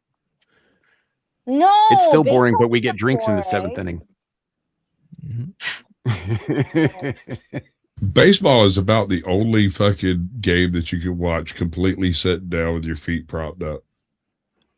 Never raise your pulse above 70. Like there is nothing going on there, bro. Look, it is America's pastime, but it is past its time, I think. So I don't think you're wrong. I don't think people have. I mean, its only importance remains simply in two features, right? One, it's already ensconced in the high school, middle school, little league, that whole sequence and series, right? It's known the world over. And so there's that. And then there's the fact that baseball, which basketball is coming on real strong on this, baseball is one of the few things that you can get 4 generations of men in a front yard and be able to stand around and toss a ball and talk about it. Sure, right? Sure. The other thing is that when was the last time that the whole country was geared towards baseball? The whole country was excited about baseball. I'll tell you when it was. It was when we had roided up freaks like Mark McGwire and Sammy Sosa in the home run race. That was the last time. Jacking the motherfuckers into the stratosphere. Can we please play this video? I can only be a half-mast for so long before it starts to hurt. World when we are in fact things inside of a skull and we rely on external input to tell us what's there. Well, that has been turned into a real life thing. That is a real vat with a real brain in it. 24 hours ago, that was a person. Now, the researchers did state that the brains are under heavy sedation, so even if there were any consciousness, which there shouldn't be, we have essentially reached the point of brain death, well, they wouldn't really be experiencing anything, although their vision has removing the anesthesia so that they can work with them. This should help the development of medication. It gives us a model that we can work with that is actually a human brain that can be kept alive. Currently, they're only alive for the short term, although they are looking to extend it to weeks, possibly longer. Now, this has some great advantages over organoids, which are one of my favorite science oddities. Yes, you can grow a tiny version of the human brain using That's what I'm hoping for. Nom, He nom, likes nom. that scraping action. Yeah. Really, If I'm not at risk of really losing my genitalia, overstimulated. it's not fun. It makes him feel alive. Right? That's what pain will do for you.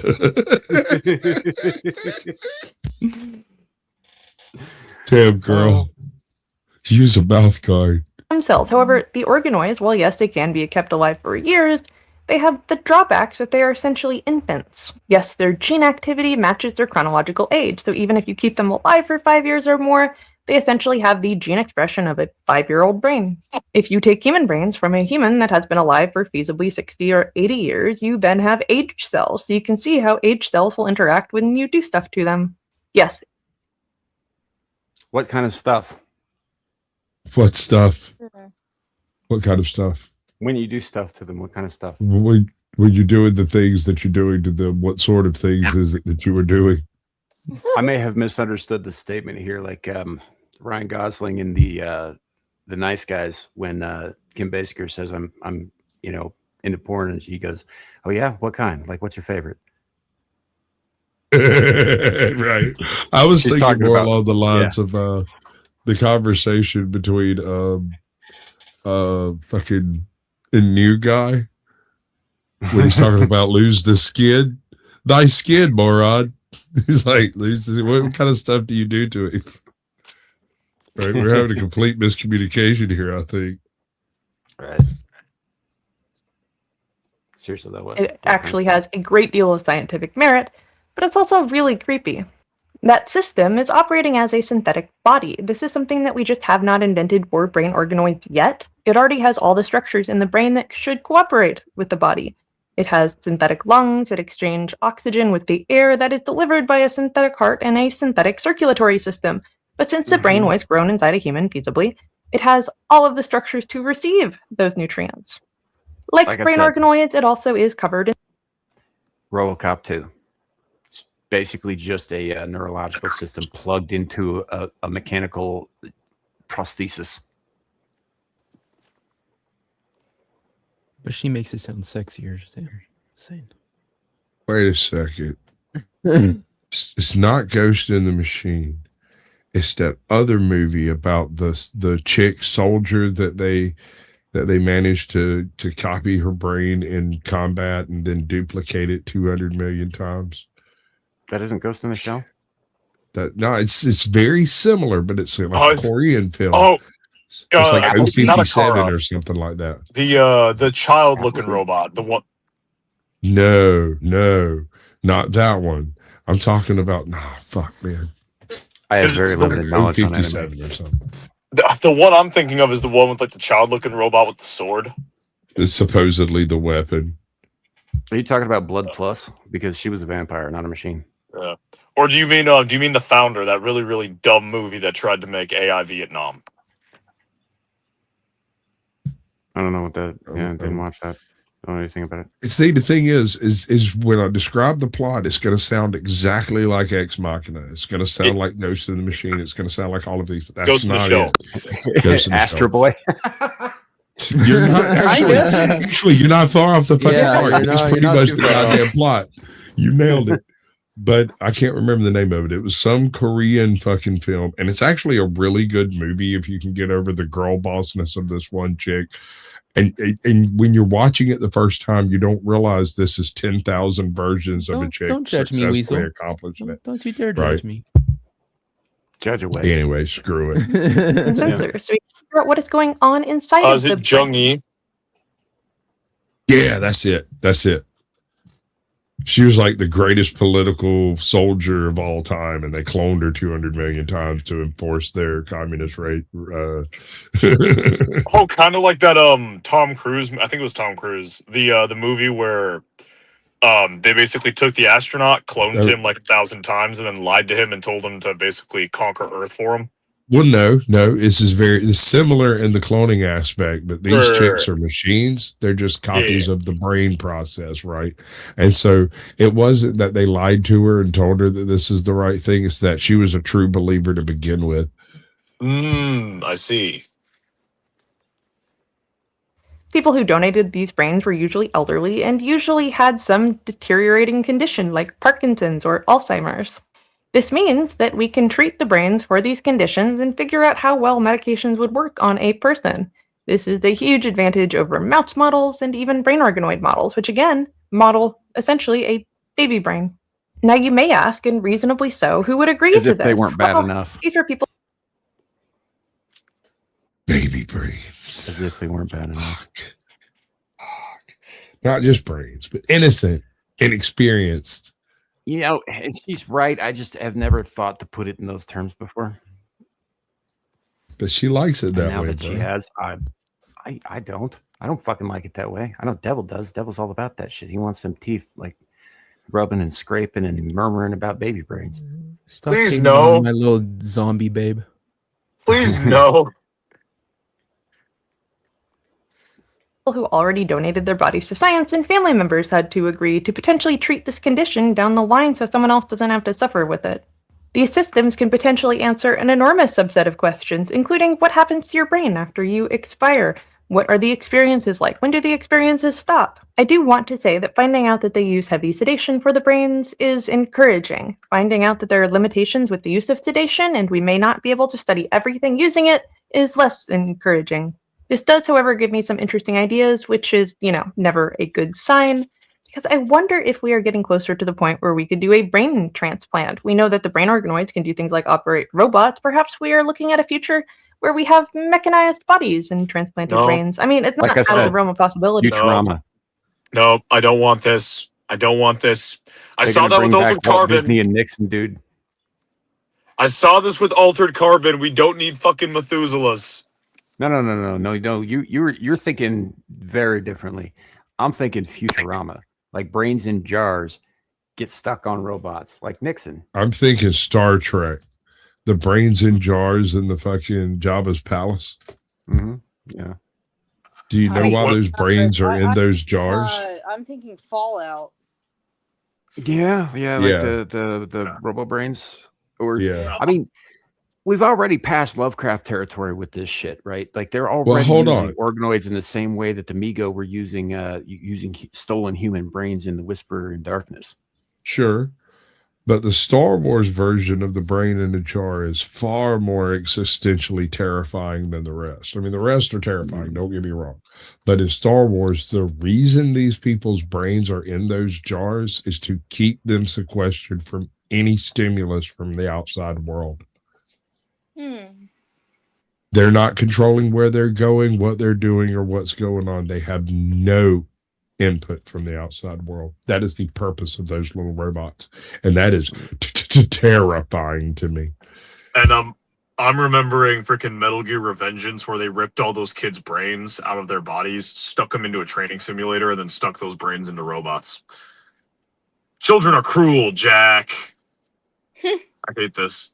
I hate this. Yeah, I don't like it much neither. And I really would have thought this was out of the realm of possibility.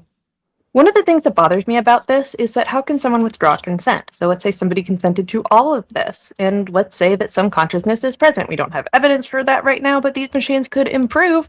How could they say now, no, they don't want it? Yeah, that bothers me. Okay, so classically speaking, they say, kill me. I mean, if they can speak at all, yeah. Gotcha, bitch. That's a big if, though, right? Like, you don't have to plug a vocal synthesizer into these things if you don't want to hear it. Right. No, I get it. There's another series out there where this the entire technological wave of the premise is built around a single kid that was born able to do like absurd mathematics, but he was also highly autistic, retarded, whatever you want to call him. What are you talking about, Dune? What?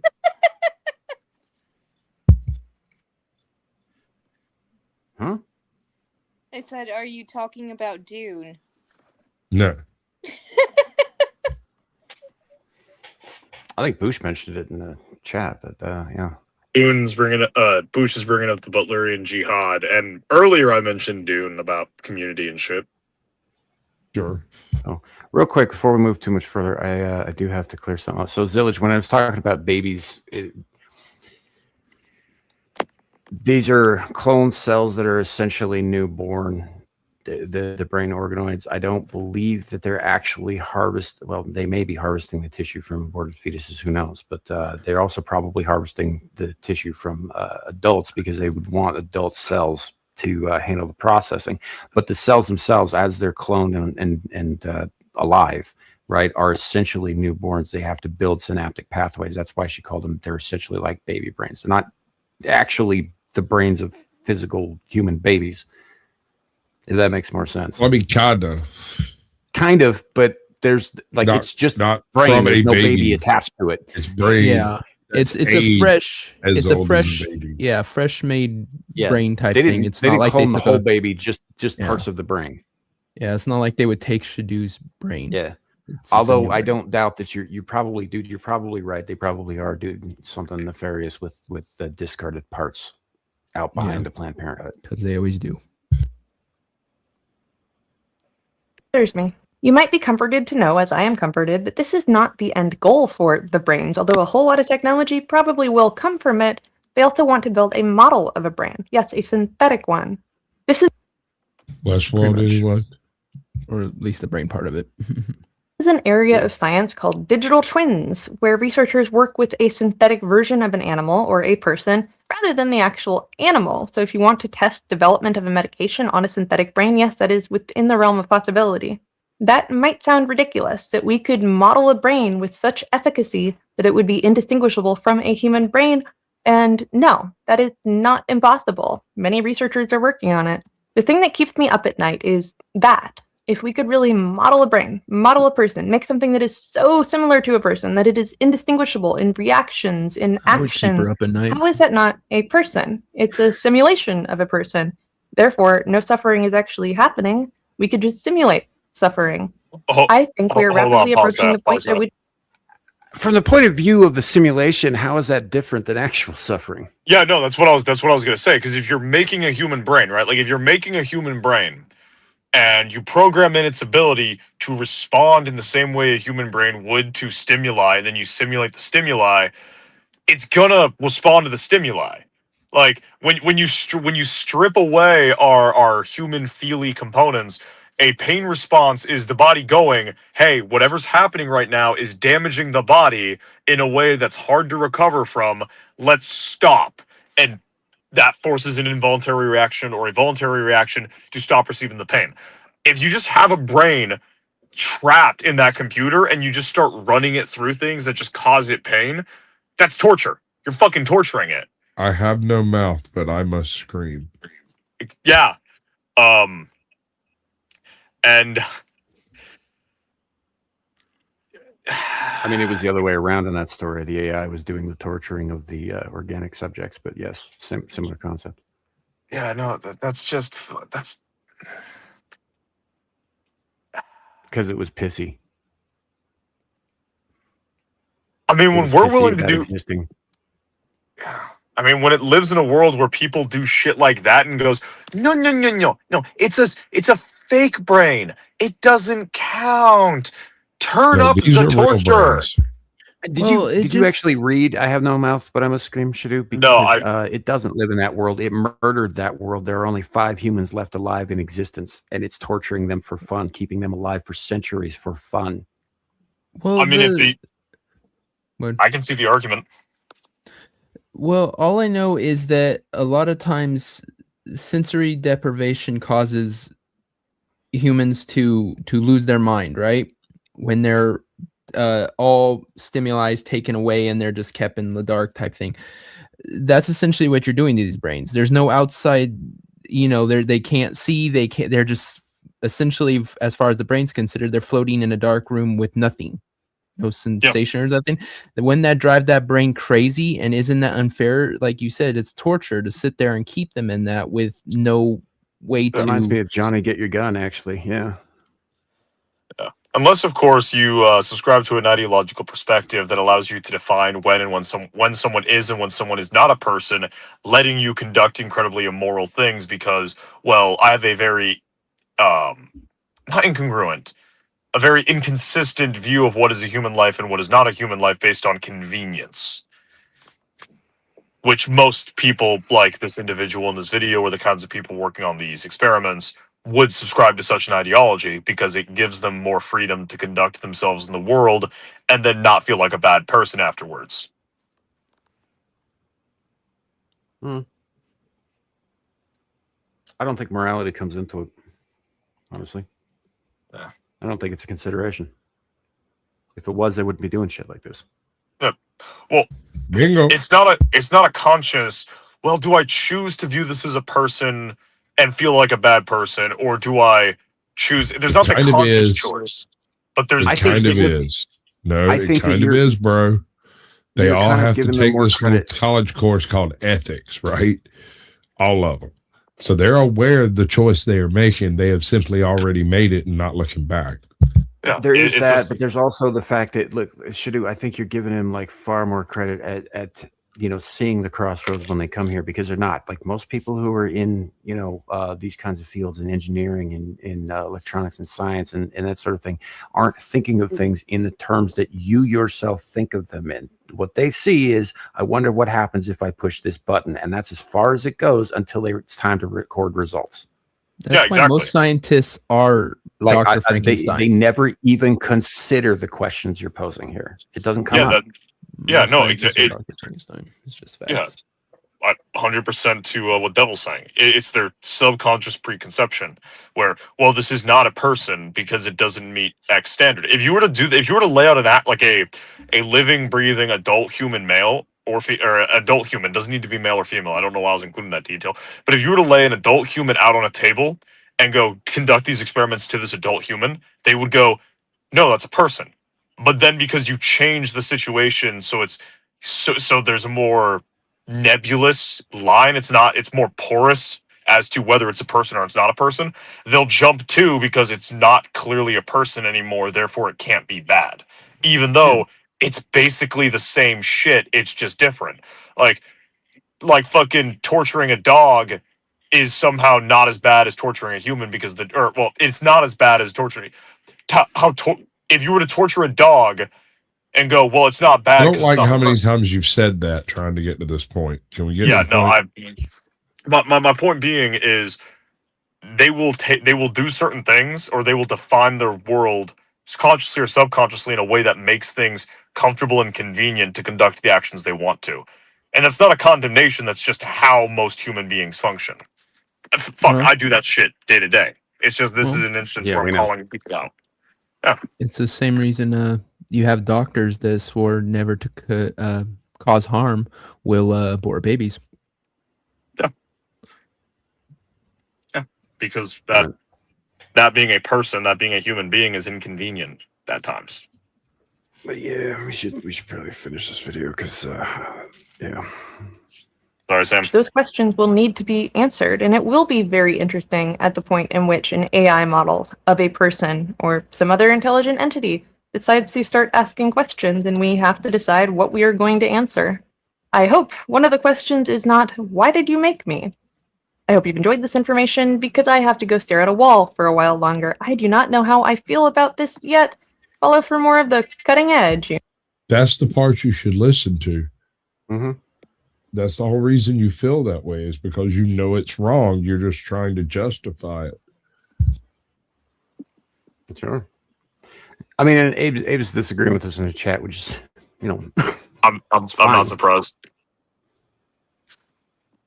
That's the thing. It's like I don't 100% know exactly where I stand on this. Just that perhaps Lovecraft was right when he said that it's a vast, unknowable universe, and there are things in it we weren't meant to see.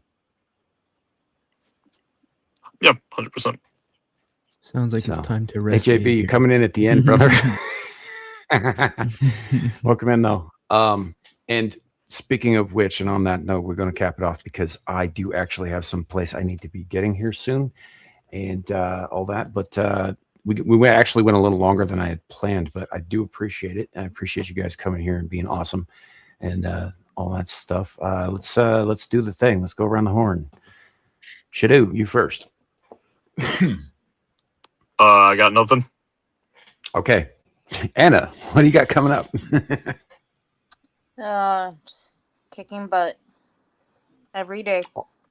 Awesome. That works for me. Sasquatch, you got things going on? Oh, yeah. Tomorrow, the Blast Radius and Captain Curmudgeon. We both watched the Von Ryan Express this past week, and I actually enjoyed a little bit how the movie. It's an old movie, it's an old Sinatra film, but I think maybe it's the making of the movie is more interesting than the movie itself, because I watched the movie and it was like, oh shucks, I'll just check and see what the movie making was all about, and it is nuts, bro. Frank Sinatra might be a CIA spy. He might be an operative. I'm not sure. But it was supposed to be filmed on location in like Sicily and several locations in Italy. And he went over and said, quote unquote, that the paparazzi were so much that he had to leave the country. But he didn't like talk to the studio and be like, hey, these guys are messing with me. He just got on an airplane, told the pilot, I'm Frank Sinatra. I'm going back to freaking New York. And the pilot was like, yes, sir. Get on. Would you like a drink with that? Right. Mm-hmm. Fair enough. I mean, to be honest, if I was sitting in the pilot seat of an airplane and Frank Sinatra got on, he's been dead, what, 15, 30 years at this point? Like I would be terrified, drive that motherfucker anywhere he wanted to go. Indeed. Did you show for Blast Radius Yeah, and all that that's it. stuff? Okay. All right. Just making sure. That's all I got. I kind of zoned out when you started like glazing Sinatra like he was your long lost pimp daddy. Well, he was very much the source of Bugs Bunny, so he's your pimp daddy too. Sure. He's the pimp daddy of all pimp daddies. Speaking of which, Devil, what do you got coming up? Oh shit.